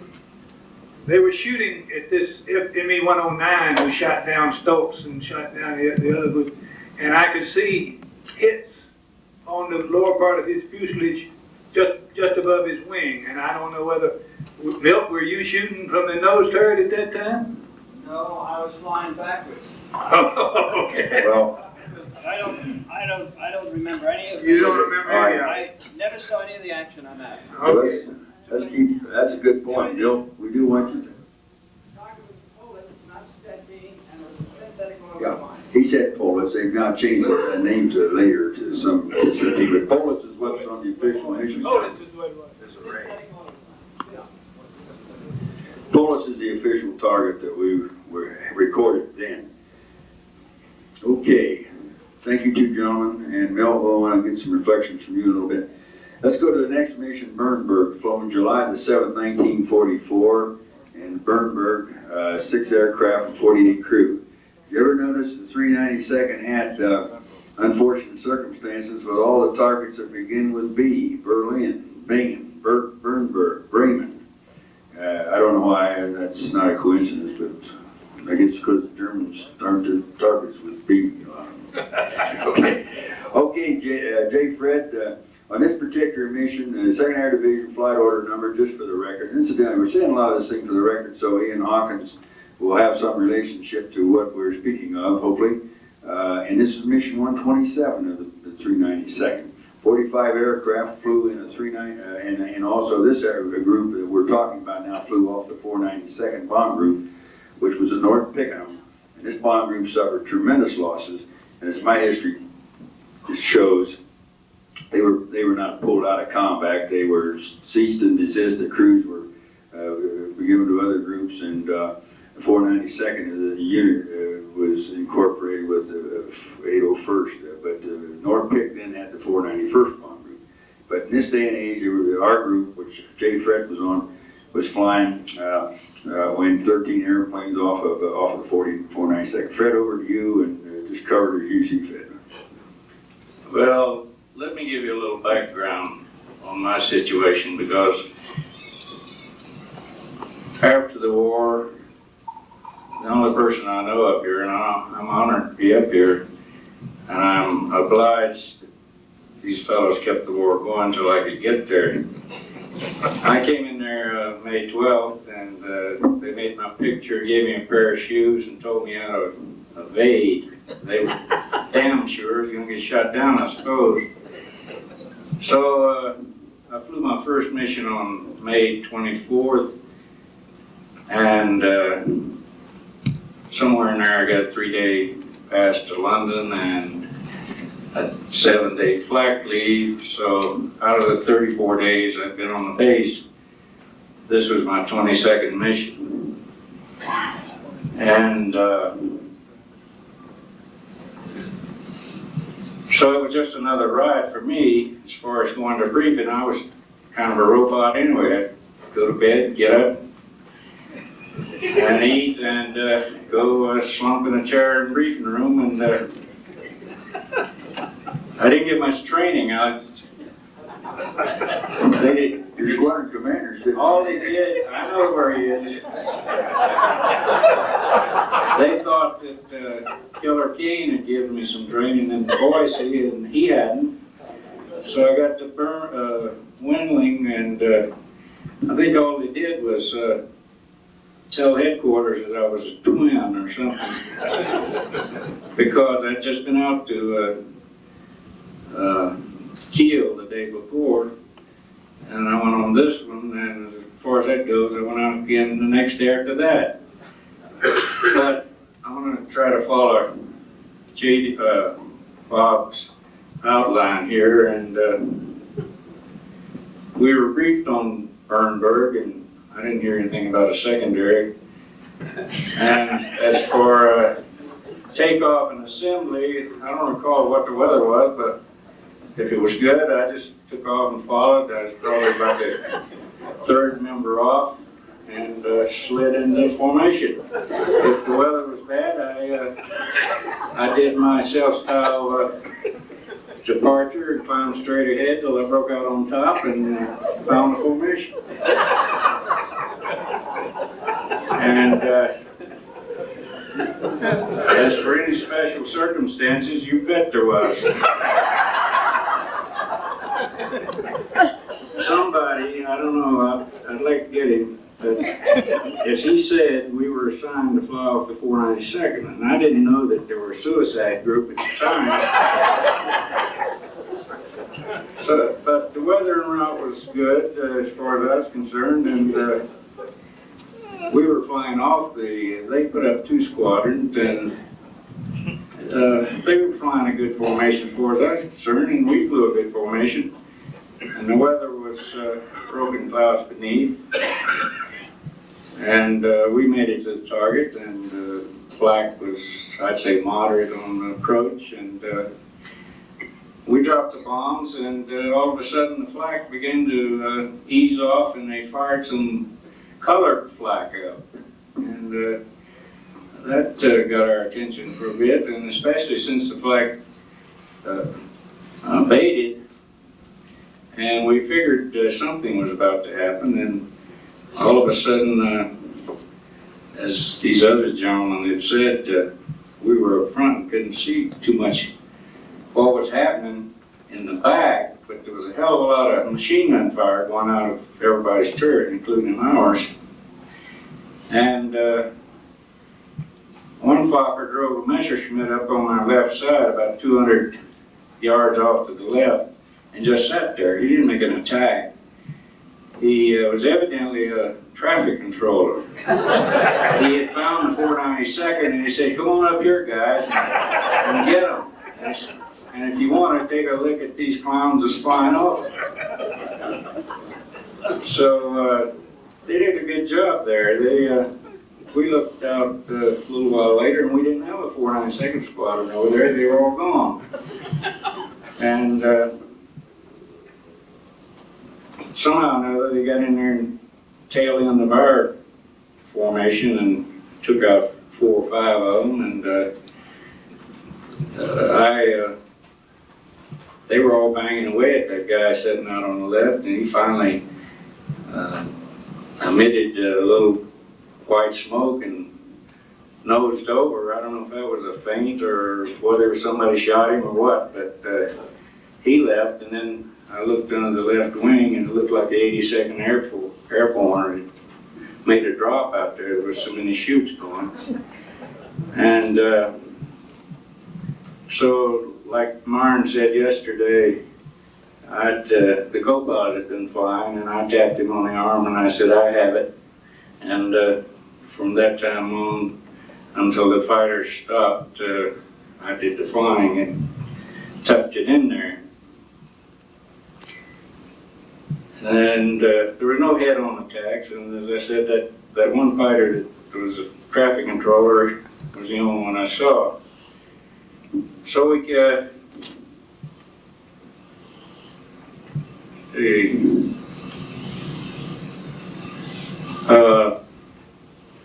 came on home with our 6 airplanes. And one interesting fact was that the day before, we got a couple of newer placements in there, and it was their first mission, a guy named Pounds and Milton. And Pounds had asked me, he said, what's the chances of getting out of here on a tour? And I said, well, they told me when I got here, it was about 50-50. And so we went away on that mission, and he and Milton were both shot down on their first mission. And one of the guys that was shot down, his crew, was a man named Prowse, and he lives about 3 miles from me out in California. And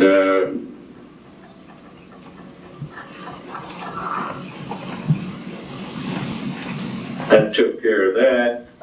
But according to the newspapers, they lost 44 bombers that day. And I don't know where they get, and they claimed that they shot down 124 German fighters. That was a newspaper report. I don't know where the others went, but I know where 18 went. And that's how I saw it. Fine, Fred, real well done. Fred told me once he didn't realize 392nd had a takeoff, departure, and assembly plan. Now you insert the true story. So you read it in the book. It's okay, Fred. Requiring commander is not managed. Well, we also have a gentleman in the crowd who survived this, Rubolis' crew, Randall Mayer, and he's going to comment on this a little bit in the audience. Not right now, sir, but just a moment, please. Anyway, in that particular formation, 4 crews were actually shot down, Milliken, Pounds, Rubolis, and Prowse. 2 others were lost that day, but they were the 392nd the major element of the 392nd.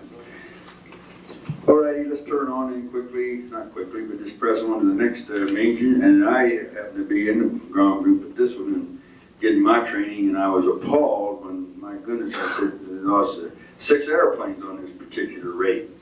It was at Bingen, just west of Frankfurt, off the Rhine River, December the 2nd, 1944, the 2nd Air Division Flight Order or Field Order 533, Mission 207. Really a nest of the German fighters. So I'm not going to say much about this, except there's 2 men sitting over here, and there may be others in the audience that will catch in a minute.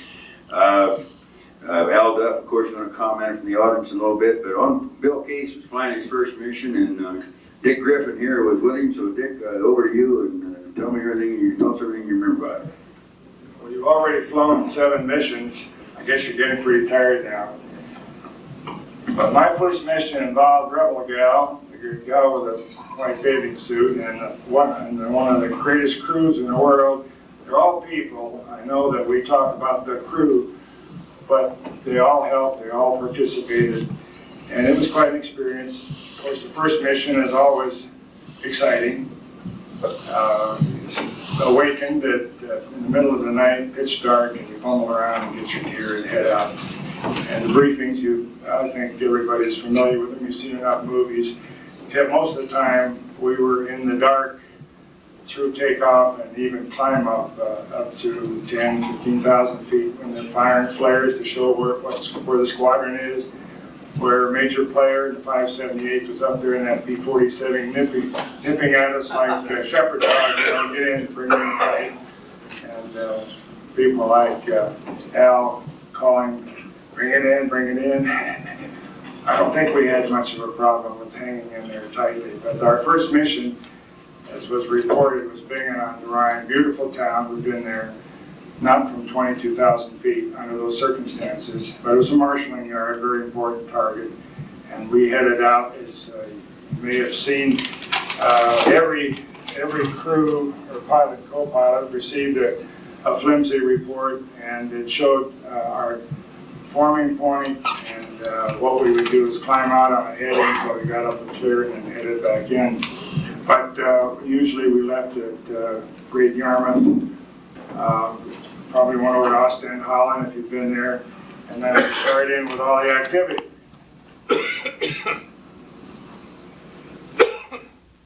There was one other activity in the briefings before we get off the ground.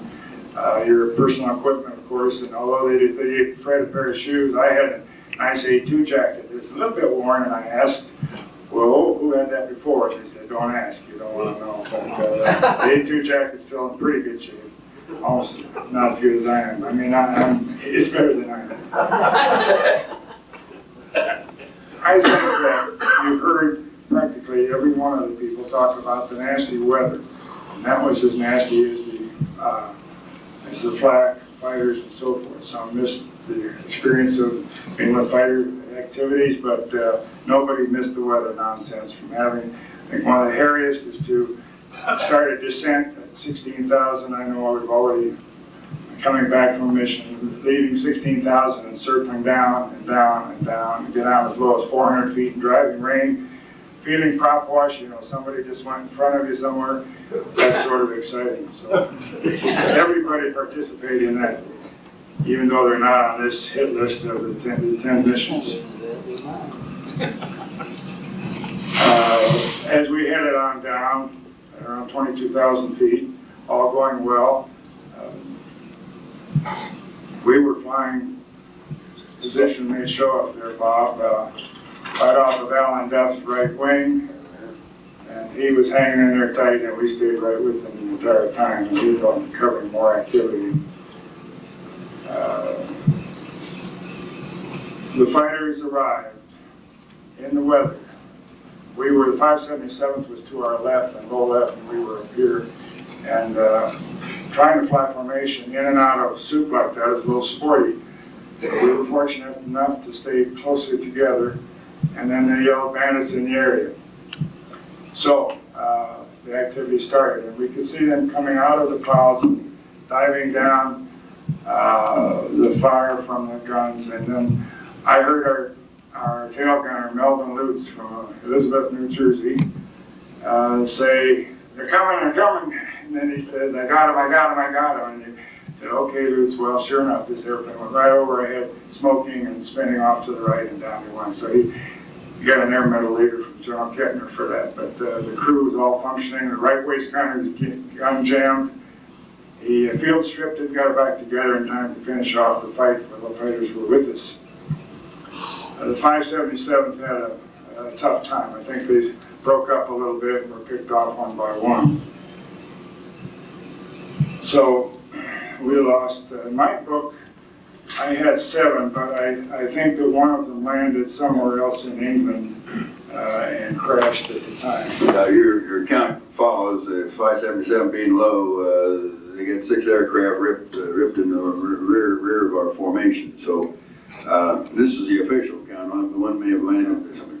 Well, that's the way you have to sort of work up. They put you tail end Charlie on the first mission, and we were the only OD colored airplane in the squadron. W bar, Rebel Gal, all the rest were shiny silver, and we sort of sat out there and made a pretty good target, I guess.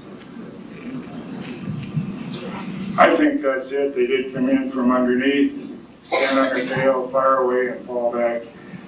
We came back and we visited a fella that we had visited beforehand I missed part of the briefings this morning. We're talking about the ground personnel, but there are a couple of gents, 2 captains, both chaplains who performed a great service at the base. One Protestant, one Catholic. Clark was the one I've forgotten the padre's name, but in any event, we visited him before on mission, and we darn sure visited him afterwards. The Red Cross food wasn't too good, but his spirits were fine. We also had one other thing. Used to fly about 5 or 6 missions before you got a chance to go to London. Of course, our first mission and second lieutenants, our eyes were like this. Major player said, "Go to London." So we did. We had our first. I guess that's about it. Thanks very much, Dave. I had the pleasure of serving directly with this his crew, and shared many anguish moments together and a lot of fun moments. So that was Bingen, the 2nd of December, 1944. And probably, according to the record, was probably the last time where we suffered intense fighter attacks, which contributed to our losses, as I best recall, that particular mission. I come to the last of the 9th mission that we have selected as a tough mission, and then we're going to turn this back to the audience approach. But at any rate, this mission I picked because it was unusual. It was a very, very low-level mission where we were dropping supplies with mixed loads of American supplies and British supplies into our Allied forces at Wesel, Germany, which is up north of Dusseldorf, right in the middle of the Ruhr Valley practically, and to help Montgomery get across the Rhine River. You've read many accounts of this, and of course I finally got him moving. And on March 24th, 1945, not taking anything away from the field marshal, but he had to have everything lined up, and I'll tell you the 392nd certainly lived to their colors this day. We had an element flying with off the 44th Bomb Group, which was at Shipton. Colonel Keilman, at that time Lieutenant Colonel, Force 579th, was flying with Ed White. And in the second element there, flying deputy lead was Ebersole, who was flying off of Phil Rose's crew. And of course, the back end was Bader leading. So I know you were up front there, Myron, and I'll let you just sort of reminisce on the mission and turn it over to Ebe. You, go ahead. Well, may I just ask how many here flew on that mission? How many flew the Wesel low level? Okay, there's 2 gentlemen out there. Okay? How many flew? So, That's interesting. That means you can tell them anything you want to, Myron. we let Myron lead it off. You want Ebe to do it? Was he working for you then, wasn't he? Okay. All right, Ebe, well, you go. Myron, you go ahead and kick off here.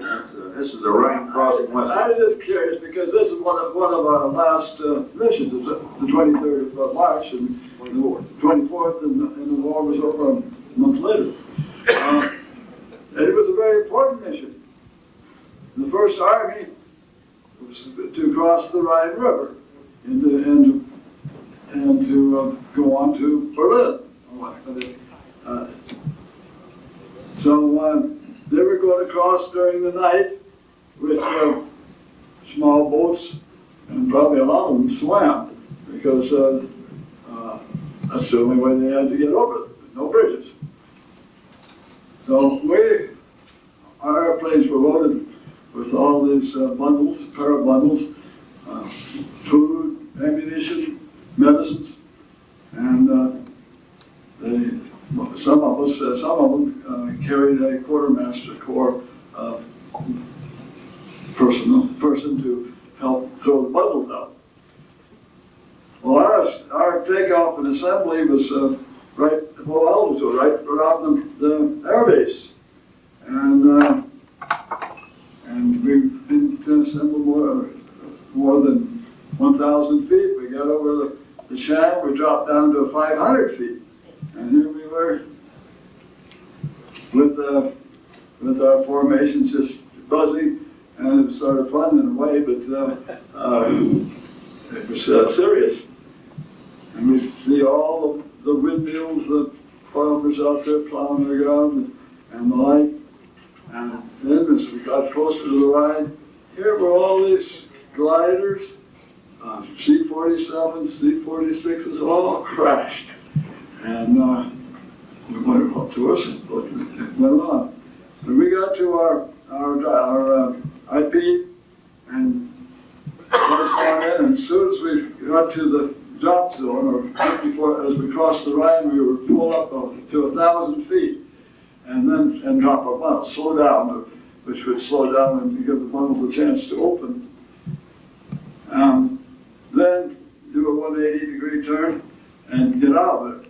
But the mission of the whole valley was smoked up terribly with their smoke screens to keep the Germans from observing what was going on. We made our drops real on time, on schedule, and as the bank turned out, of course, our formation turned a little further out, and they ran into the German guns. They were that close to the Rhine, and then that was bad enough. But as we got to our heading to our westerly heading, here all these other B-24s were charging in, and we were just brushing wingtips with them. It was real scary. Of course, it didn't take us long to put on the power and climb out of there, and we didn't lose any with that problem. But one of our planes got shot up sufficiently that it crashed behind it, and I understand that a few of the boys got out. And then we buzzed on home at 1,000 feet, and it was a real successful mission. Very fine. I appreciate that, Myron. Okay, your account, if you recall. Well, I was still a second lieutenant then, and do you fellows remember, we never counted a mission 13. I think it was 12B. And after the briefing that morning, there was a lot of relief in my crew at least, because we'd been to some of these places that start with B, but the worst ones were starting with M and K. And our crew had been to Magdeburg twice, we'd been to Keihl, we'd been to Berlin, Wilhelmshaven, and it may have been late in the war, but there was still a lot of flak, and we were over enemy territory hours and hours.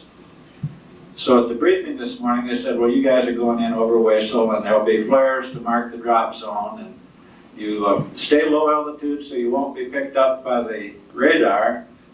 And Phil Rose was my leader that day, and Phil was at the 87 reunion, and I hadn't seen Phil since that day. It was his last mission, and he was 20 years old. And he was getting his jollies at this low altitude thing, and I remember a couple of times, as my, Bob or Myron pointed out, I was deputy lead. They were OJTing me to become a lead crew. And I talked to Phil about the low altitude. He said, well, I knew it was, you're going to be maybe doing that more, and I wanted to train you. Well, I'm not sure, but there was some youthful exuberance, because a couple times I said, Phil, wires. And we lowered down and went under those high tension wires with our B-24s, and that's no bull. We did that 2 or 3 times. And I remember the coal stacks. Do you fellows remember, Myron, the coal pile things as we went across France there? And we'd kind of raise up a little bit to miss some of those things. But back to the serious part where our crew was relieved. They said at the briefing, you will hit the drop zone as soon as you pull up and get rid of your ammunition and blankets and all those good things that were going to be dropped. Do a 180, and you will only be over enemy territory maybe 5 or 10 minutes. Now, gentlemen and ladies, that was a relief. Seriously, to go hours and hours, you guys know what it was like, fighting in and out, and I almost feel in awe of these fellas on my left, because we came when we didn't have fighters, and then to be told only 10 minutes over enemy territory, as the British say, it really was indeed a piece of cake. But it wasn't all fun and games, because when we got there, when Myron went over, the Germans had counterattacked. Let me back up a minute. As we went over Wesel, I can remember scenes stay etched in our mind. I looked down at this city of nothing but brick and rubble, And here's a Goonie bird at this angle and a glider at this angle, both burning. And we had a lot of scenes like that. And the gliders were strewn around the field that we dropped over. The Germans had counterattacked, and we looked out and you could see little bright flashes all over the place, and they just hammered the heck out of our ships. I think Ernie and the boys had a lot of sheet metal work to do. We did lose Hummel, but he was behind, and as these boys have said, if somebody's behind and you get said you don't know it until afterwards. But ahead of us, I watched the B-24 out of the 44th go in at an angle, wing hit, and cartwheel. Do you remember that one, Myron? He may have turned, and also when Myron turned, for some reason, Phil Rose turned the other way. And we didn't have quite the, I think he saw those ships that you saw, and we did a 180 the other way. Then we climbed up comfortably high, like 1,500 feet or so above the ground for our trip home. And so that's about it. It was an exciting mission for a few minutes. I mean, some of you may know this, and I talked to him. He was caught in this counterattack with the Germans. Anyway, he had a forced landing. He landed in a cabbage patch. And he said, Bob, all was coming over there was a good damn big cabbage head. Wow! And he clipped them off like this. Well, anyway, he landed, and the Germans, momentarily, were right on the airplane, and one of the gunners, or maybe two, will have to expose himself in the waist window and was killed right then. The other crew was captured momentarily, and then they were recaptured almost within minutes by our ground forces. Isn't that essentially what you had heard, Myron? But that's the story of Hummel. They came back to the crew, they came back to the base. Well, that mission, of course, was not heavy on losses, but it was certainly hairy on experiences. May I ask a question? Yes, sir. Why did you make Phil Rose the lead crew? I don't think he was. He was in our squadron, was he not? Yeah. It was his last Did mission. anything do that? Absolutely. If he was the lead crew, I didn't know about it. He let the hell out. I don't know. All righty, let's do this now. We're going to spend another 15, 20 minutes max. And we thank you, gentlemen. I think everyone here would give these gentlemen an applause for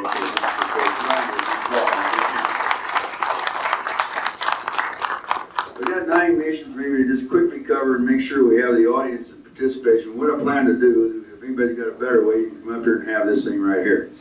But I'm going to go back to the beginning and make sure that we've got crew members and recognize them who flew these missions. And yeah, okay, all right, we hold that. Okay. And I'd like to just maybe have you come forward. It's been a minute and not much more than that, recounting your reflections. The reason we're doing this is the fact that Larry knows and others that we're trying to give a man some fodder for an anthology of the 392nd, and also, of course, flesh out our own history. So bear in mind that we're not trying to belabor missions that we've already flown here. I'm sure all of you are sort of flak happy as it is right at this moment. Let's go back to Bremen, November 13, 1943. We know that in our group we had John, Myron, your writing was worse than mine. Who? We have Calvin, Bill Satine, I know he said he was a bombardier, Cease Rothrock. Let's spend a couple of minutes. Who wants to be first? Rocky, I'll give you 1 minute from the gunner standpoint if you promise to make it just 1 minute. Where are you? You here? Right, come on, mate.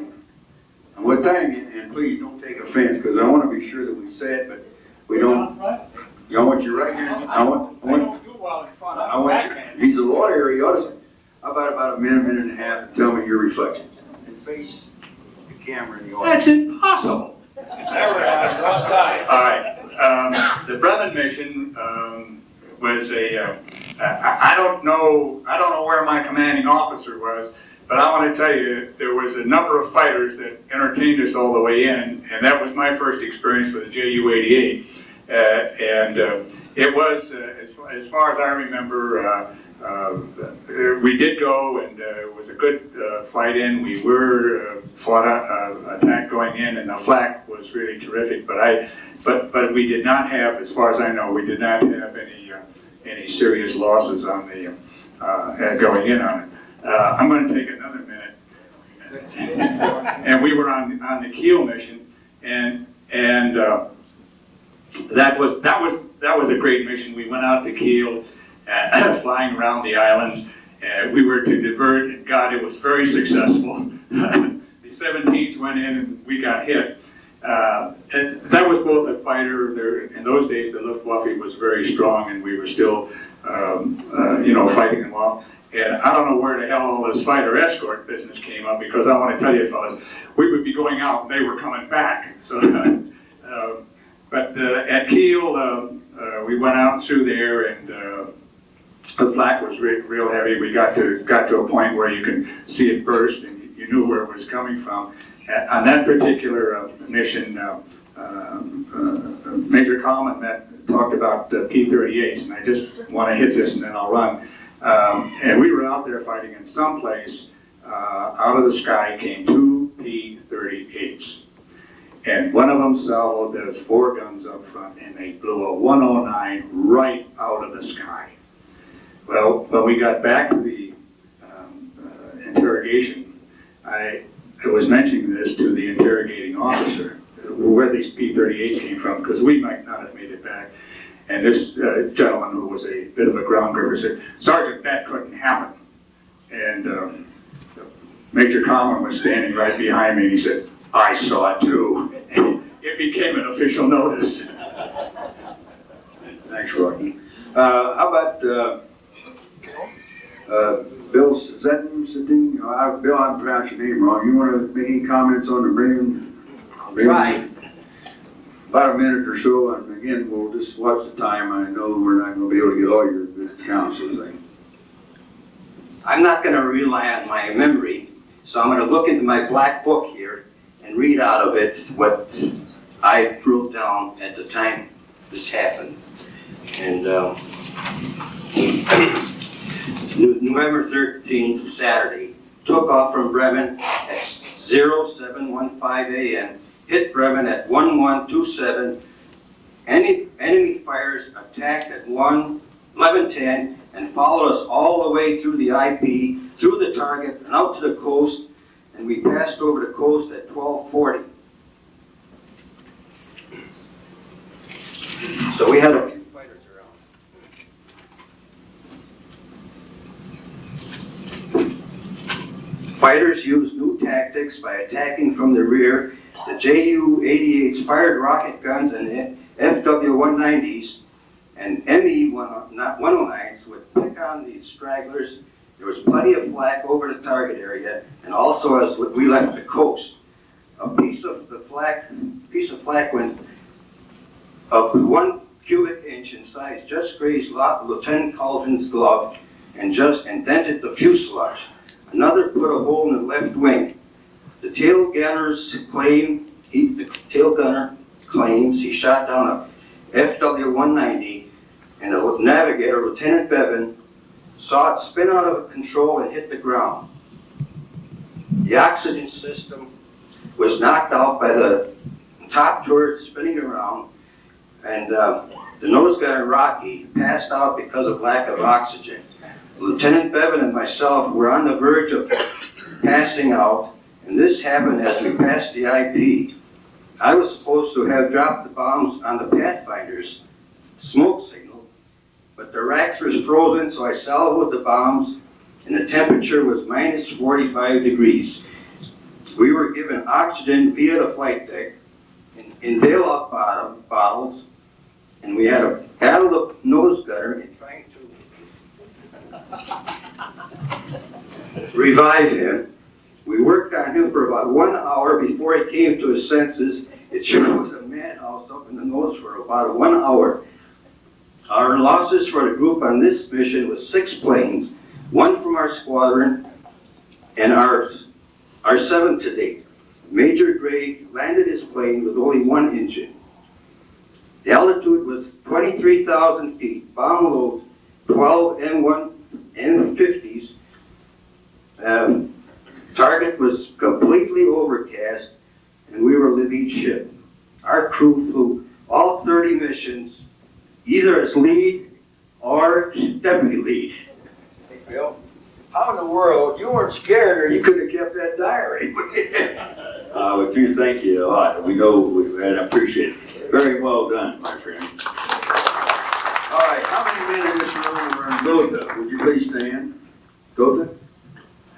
Okay, well, now let's see. Who wants to speak briefly? Milt, you made a comment before. Was there something you wanted to add to what you'd already said? I think I already wrote to you about 4 years ago. You had Reed flying with somebody else and Joachim riding with us, number one. Joachim never flew with Reed's crew, and it was Zigarelli that flew, and I don't know who was up front, Okay. but all I know is that Zigarelli got the Distinguished Flying Cross for his bombing at Gotha. Okay, thanks, Milt.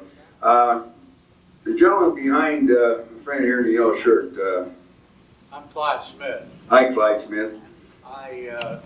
According to your book, I was Chuck Neff's navigator. Yes, sir. Your book said we blew up over the target. We did, we did. Well, my book said just exactly what the wing is. Hey, I'm glad to have you aboard. Welcome to Reunion 93. Verify that the IRS, I'll get my money back. Well, you understand, and he does. You didn't blow up. Well, God bless. But the point is, we take it from the official historical accounts, and sometimes the history wasn't put down right, but of course, it's a bit for me to challenge. Okay, let me, this gentleman right here in the yellow shirt was a navigator on Havermill's crew, and come on up here in just a minute and tell us about your experience going into Switzerland. He was one of the crews that landed in Switzerland. And we're moving along okay here. Give me about 2 minutes of that little. No, on free. Well, you're on free. You want to go to 2? Okay. Well, how about you stay here a minute? And we're going to cut Friedrichshafen right now. First of all, would everybody? Well, let me. I know it's hard to control this dude, but 1 minute on Gotha going. We got hit at Gotha after the target. We lost an engine. We lost a lot of things at that time. And this plane that hit us came in out of the sun, of course. And then nobody had seen the guy coming in. And about a minute after we got hit, a Fock-Wolf came up under our right wing, just 10 feet below us, and I looked at this guy and this yellow-nosed Fock-Wolf. He had blue eyes. I remember that very well. And then he peeled off. He must have figured how the hell we could stay in the air with all that damage he had done. He had shut out one engine, and we were leaking gas. And we dropped out of formation, and we were the first plane back to Wendling. We burned up other 3 engines on the way home. Okay, well, thanks a lot. He was flying right at the rear end of the formation with Havermill and Peterson. Let's switch over to Friedrichshafen here. Of course, we got Don Clover here. You here? Seeing him being Don? Right here. Don, come up and just talk just a couple of minutes on your reflection. Don was flying lead of the 576 and was also a missing in action crew, and I know he spent some time in a German prison camp. Well, these 3 gentlemen here have given you most of the information that I would only repeat. So about the only thing I have to add was by the time we got over the target, we had 7 in our block. 3 had aborted, and there's 2 that collided together. And I guess they've given you all the rest of it. About the only other thing I could say is when we got on the ground after being hit and caught fire, about the only thing we could say to start out with is our name, rank, and serial number. And we spent about 14 months in prison camp and in Poland. And we marched out of there in the winter of 44-45 and marched to East Germany, and then took rail cars down to Moosburg. That was just north or south of Munich. And that's where we were recaptured by the Third Army. General Patton and his group came along, and I will say this much for General Patton. he came right with the troops. And he came in, jumped up on a tank. One tank, of course, come in our compound.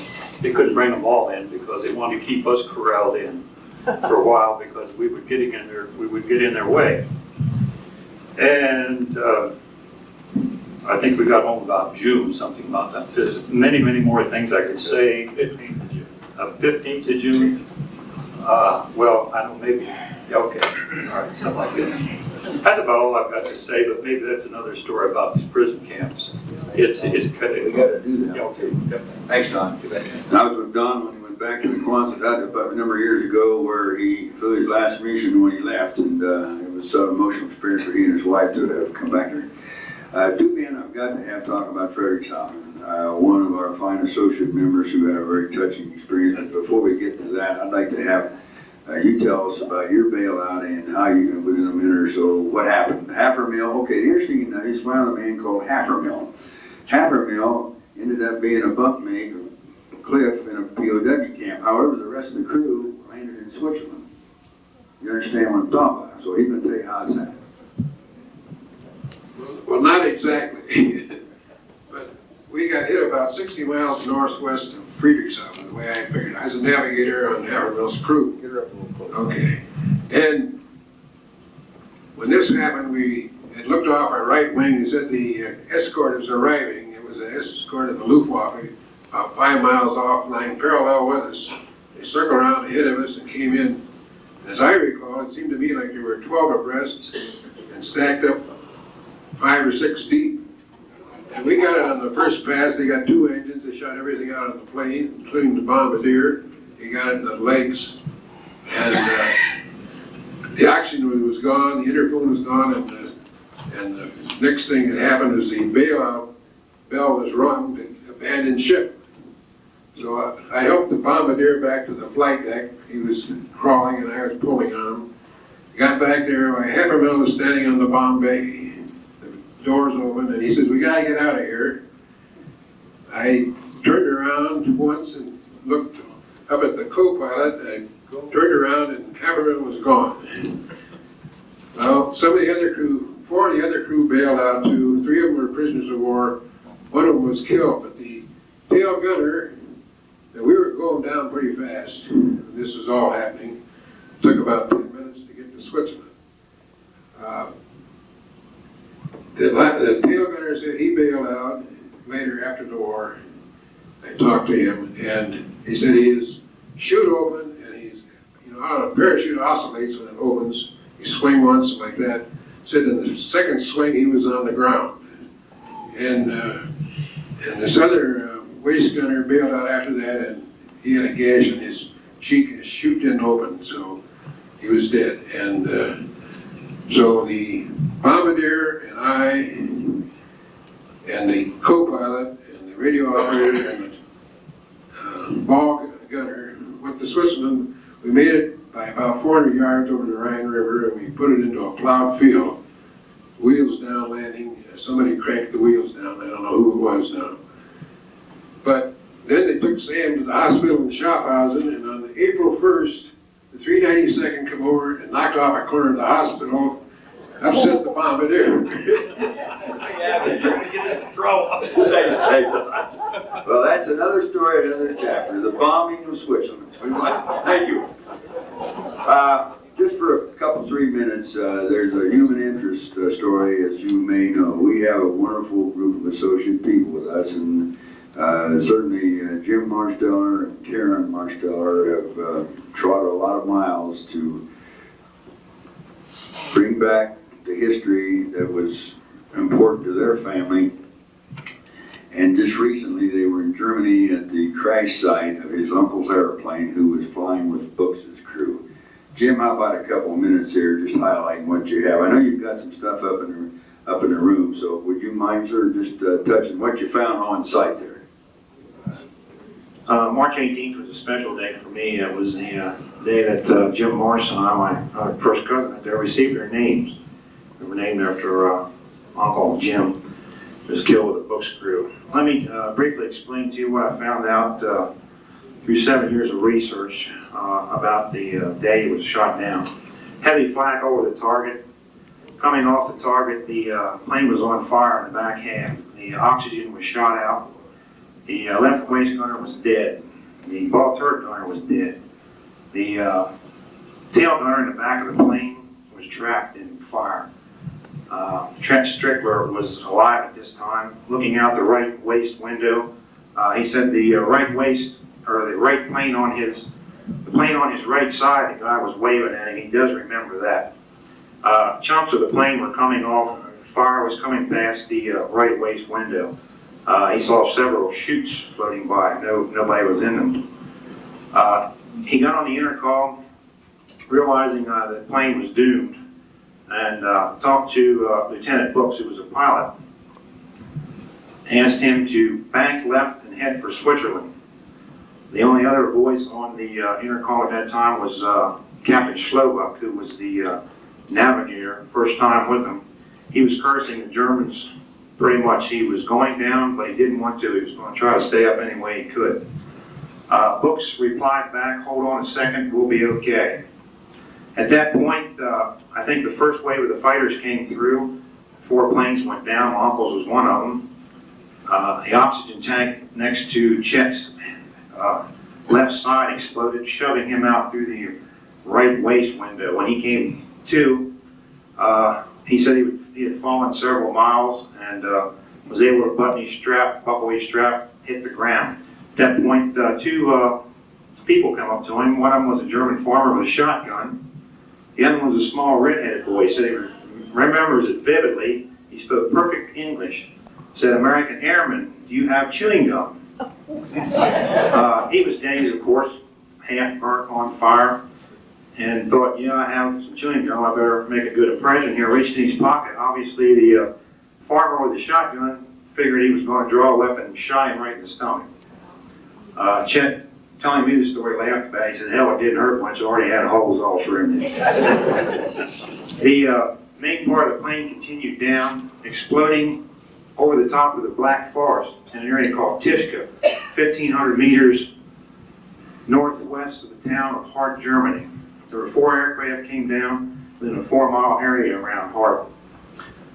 At that point, there was a young man watching the air battle with his guys. His name was George Lawfer. He was in his backyard, probably ducking at the time. Air wreckage was coming down everywhere. One of the engines came down in his garden. The main part of the plane was a 6-man crew. I didn't know who was in it at that particular time. I do now. Came down in front of him about 100 meters in his backyard. One of the wings came down. He lives on a hill, and the hill starts up the other side. One of the main wings came down there, spooling fuel out of it. There was a creek at the bottom of the hill. He said the creek caught fire, and the whole base of the mountain was on fire.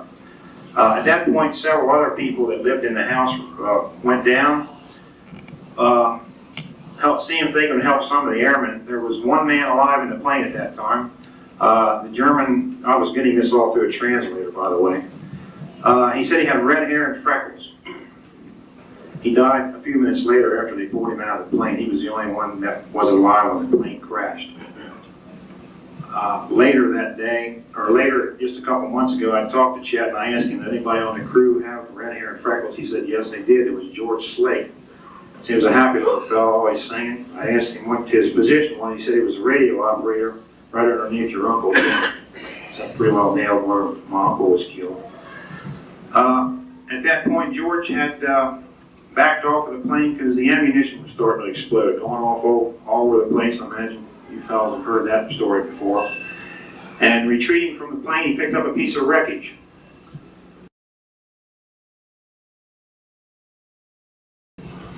Threw it in his barn, left it lay there for 49 years till I got there and he gave it to me. That's the end of the It's up there in the hospitality room right now. Thanks, Jim. I think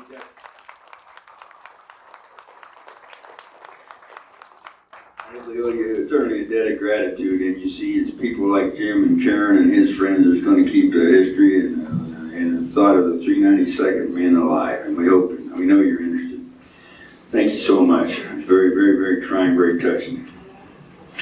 All right, just quickly, through Berlin, April 29, 1944. Brother Kopp, where's Kopp? How about you come up here just a minute, sir, since you were up on the front end, you were leading the 577. Give me just about a minute here quickly what you recall on that. We're doing a lot of this just for the record, and we're almost finished here, ladies and gentlemen. I've got a couple other interesting men on other missions, Randy and others, but Cop, flying 642, and just give me... You mean 642? Right, just give me just a shorty what you remember. Well, Jim did a pretty good job of telling what happened. I was the lead crew. He was flying on a slip, the deputy crew, deputy lead. And things went pretty good. For most of the mission, I couldn't remember anything really important happening. And until we hit the IP, and then all hell broke loose. Fighters come in at us, as Jim was saying, he came in right in, go to the sun, and banged away. Well, about that time, on one of the first passes,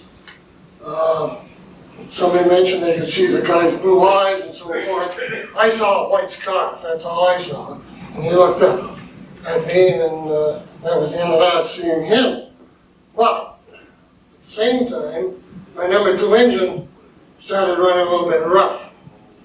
And I thought, I don't know what the hell's happened to that thing.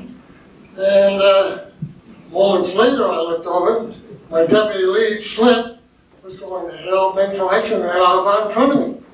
I said, what's the matter with this guy? What's he doing? Because I didn't realize that in the back, everybody was falling off like flies.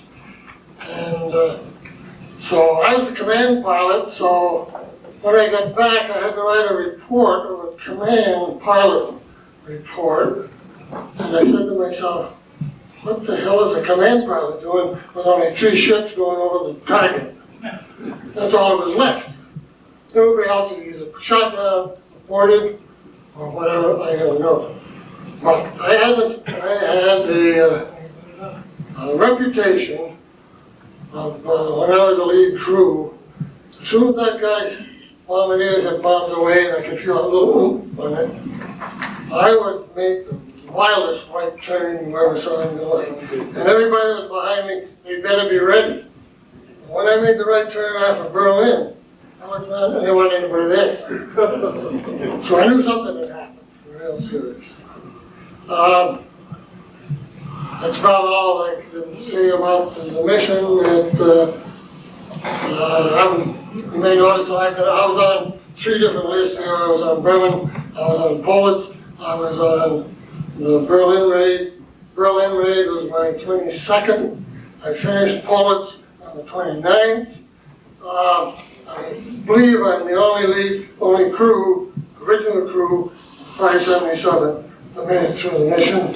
All due respect to Bob Egan, who finished before I did, but he was a replacement. He wasn't one of the original crews. And, Bob, you're in the 2nd chapter of this, so you can't tell them all at once. Okay, well, that's it. Okay, buddy. Thank you, Bob. And please understand my reasons for that. Okay, and he covered, he was on Polish, of course. Well, now I just want to mention one thing. We had Raleigh Severn here with 6 of his crew members. We won't hear from them, but how about Raleigh's crew Stan, who was on this particular mission to Berlin? Anybody here? Okay, well, he had 6 crew members here. And we'll certainly get that story sometime at the point. All right, on to Politz, of course. Bob was on that one. I would come to Bernberg, July 744. Revolus's crew with Randy Mayer. Randy, how about coming up and give your reflections on that, just quick and dirty, if you will. I know you've got your young family here, and we're proud to have it as well. Well, Fred told you the basic problem, that is the 492nd was badly decimated, and the 492nd group and the 579 Squadron was assigned to fly high right element that day with them.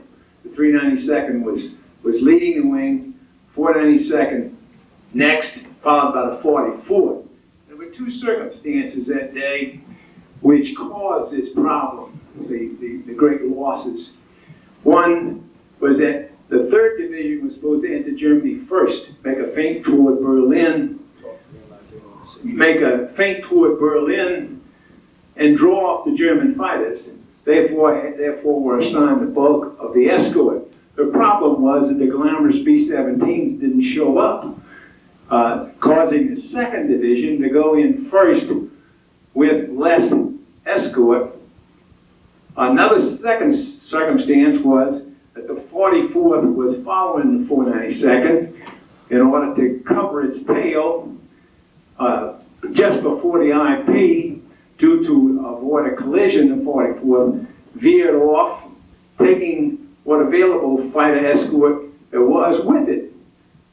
Therefore, the fate of the 492nd with the 579 Squadron was sealed, because the Germans immediately saw this opening, threw in perhaps over 100 fighters, shot down 12 planes in the 492nd, and half of the 579 Squadron that was with it.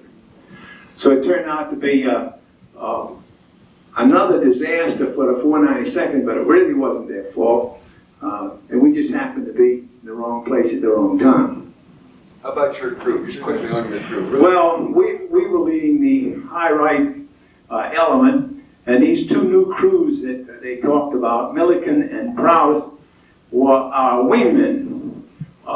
Milliken went down first. He exploded. Plane exploded. I think there was only 1 or 2 survivors. Prowse did the same thing.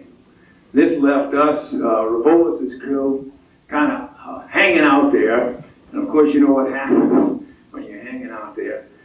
They all descended upon us, knocked out the tail turret. We didn't have a ball turret, and they just hung under us until there wasn't much left. Knocked out 2 engines, and we had to get out. We lost half the crew, unfortunately, because of the heavy fighter fire.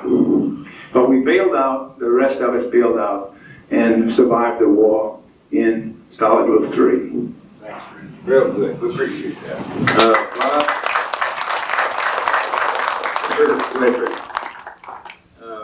One thing he touched on there, some of the 392nd in our full formation behind us said, and kind of confirms the fact that they were chasing the 492nd, was the fact that those fighters zoomed through the main 392nd formation and didn't fire a burst, and just came on up and got the 492nd and half of ours.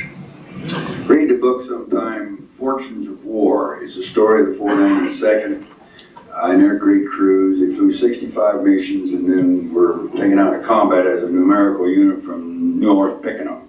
Nothing against it, but read it sometime. Fortunes of War by Alan Blue. Could have turned to the last mission and concluding here, not the last mission, but the last audience participation one. Al Duff was flying high element lead on the Bingen mission of December the 2nd. Dick Griffin told you he was flying off of Al Duff's wing. And Al, where are you? Al is right here, clown. Says you what? While he's walking up there, I want you to know that we were on his wing, as I said. We were a very green crew. I was a replacement co-pilot that I met Bill Case at the port. His co-pilot had come down with scarlet fever, and so I had none of the transition, crew training, or any with that team. We got acquainted aboard ship for 14 days coming over through England, and Al gave us a couple of orientation rides, and then we were on our first mission. And you were leading us. All right. Well, Al, in 2 minutes or less, can you give them impressions of the Bingen raid? You were ops officer then in the squadron, were you not? Okay. I know you've got a little hunk of my tail when I dropped the bombs through the door. Not through my fault. Here you go. Now here on this. As I recall, one of the main reasons that we lost 6 planes that day was the German Air Force. One of the best reasons that I can think of that the 578 got back every ship was the fantastic formation that those crews flew. Now, the German Air Force hit us, or at least attempted to hit us, a number of times from the rear. I didn't see it until I heard about it. They made pass after pass. They come in so close and turn off. And like I say, the thing that brought the 578 back was the formation flying. Right? Thank you, Al, and I can attest for that, man. It's really rough hurt on. That's the reason why. Ladies and gentlemen. I know my 2 hours went to 2:45, but I personally wouldn't have changed a minute of it with these fine men and this fine audience. Maybe another day, another time, another reunion, we can do chapter 2. We hope you've enjoyed it. We hope you've enjoyed it. It is documented on video, and hopefully later, PX and others, we can get this down to person if you want to get copies of the symposium. I've enjoyed doing this. Whatever job we tried to do, it's sort of difficult to try to keep it on track with these men who actually lived it and those out there who actually lived it as well. It's been my pleasure. And in closing, I'd like to say this. Since Friedrichshafen was probably one of our most tragic missions, in honor of Jim Marsteller, would you gentlemen who flew Friedrichshafen, the minute we excuse ourselves, would you please come up to the front? He'd like to take a picture. Anybody got any questions in 1 minute? Yes, sir. You got your co-pilot. Yes, sir. Go ahead. Anybody that flew the July 7th. Pardon? Anybody that flew the July 7th mission, I'd like to talk to. All right, anybody flew the July 7th, and that was the Berlin, I don't have my notes here. What was that? Berlin. Okay, so Warren Polkin, William Squadron Commander 578, would like to see those fellows who flew July 7th. Having said that, thank you very much. It's been a pleasure, and we really enjoyed doing it for us. Let's give these guys a hand. Wow. Before you go, I'd like to end this thing on my letdown when it weathered in was I would just follow the guy that left me and go straight ahead, dissipate half my altitude and turn to the buncher, and I hit the field every time. I probably got down there before some of the other guys that were beneath me, but as I say on TV, it worked for me.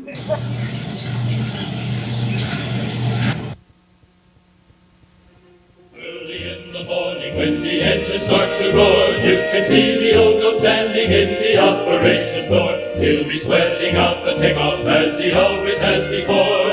Safe behind his armor-bladed desk, take 'em off, take 'em off, take 'em off. You can hear him in the briefing as he stands back in the rear. Though the runway's sucked in solid, still the target may be clear. You've been here for 20 months, boys, but you've got another year. Says the man behind the armor-bladed desk, take 'em off, take 'em off, take 'em off. When the lead ship starts to shudder and the end seems close at hand, who is flying on the sofa with his headset on command?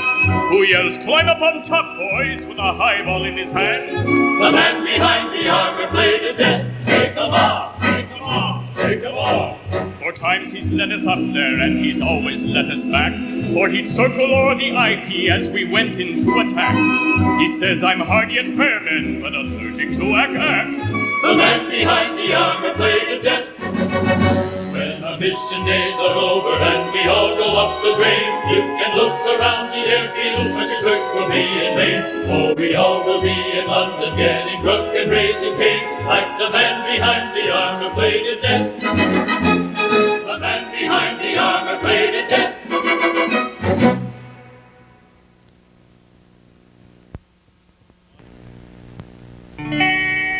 Oh, I'm the co-pilot, I sit on the right. I'm quick and courageous, I'm wonderfully bright. My job is remembering what the captain forgets. I never talk back, so I have no regrets. I'm just a co-pilot and a long way from home. I make out the flight plan and study the weather. I pull up the gear and I stand by to feather. I clean out his mailbox and file his reports and fly the old crate to the tune of his notes. I'm just a co-pilot and a long way from home. I take all the readings and check on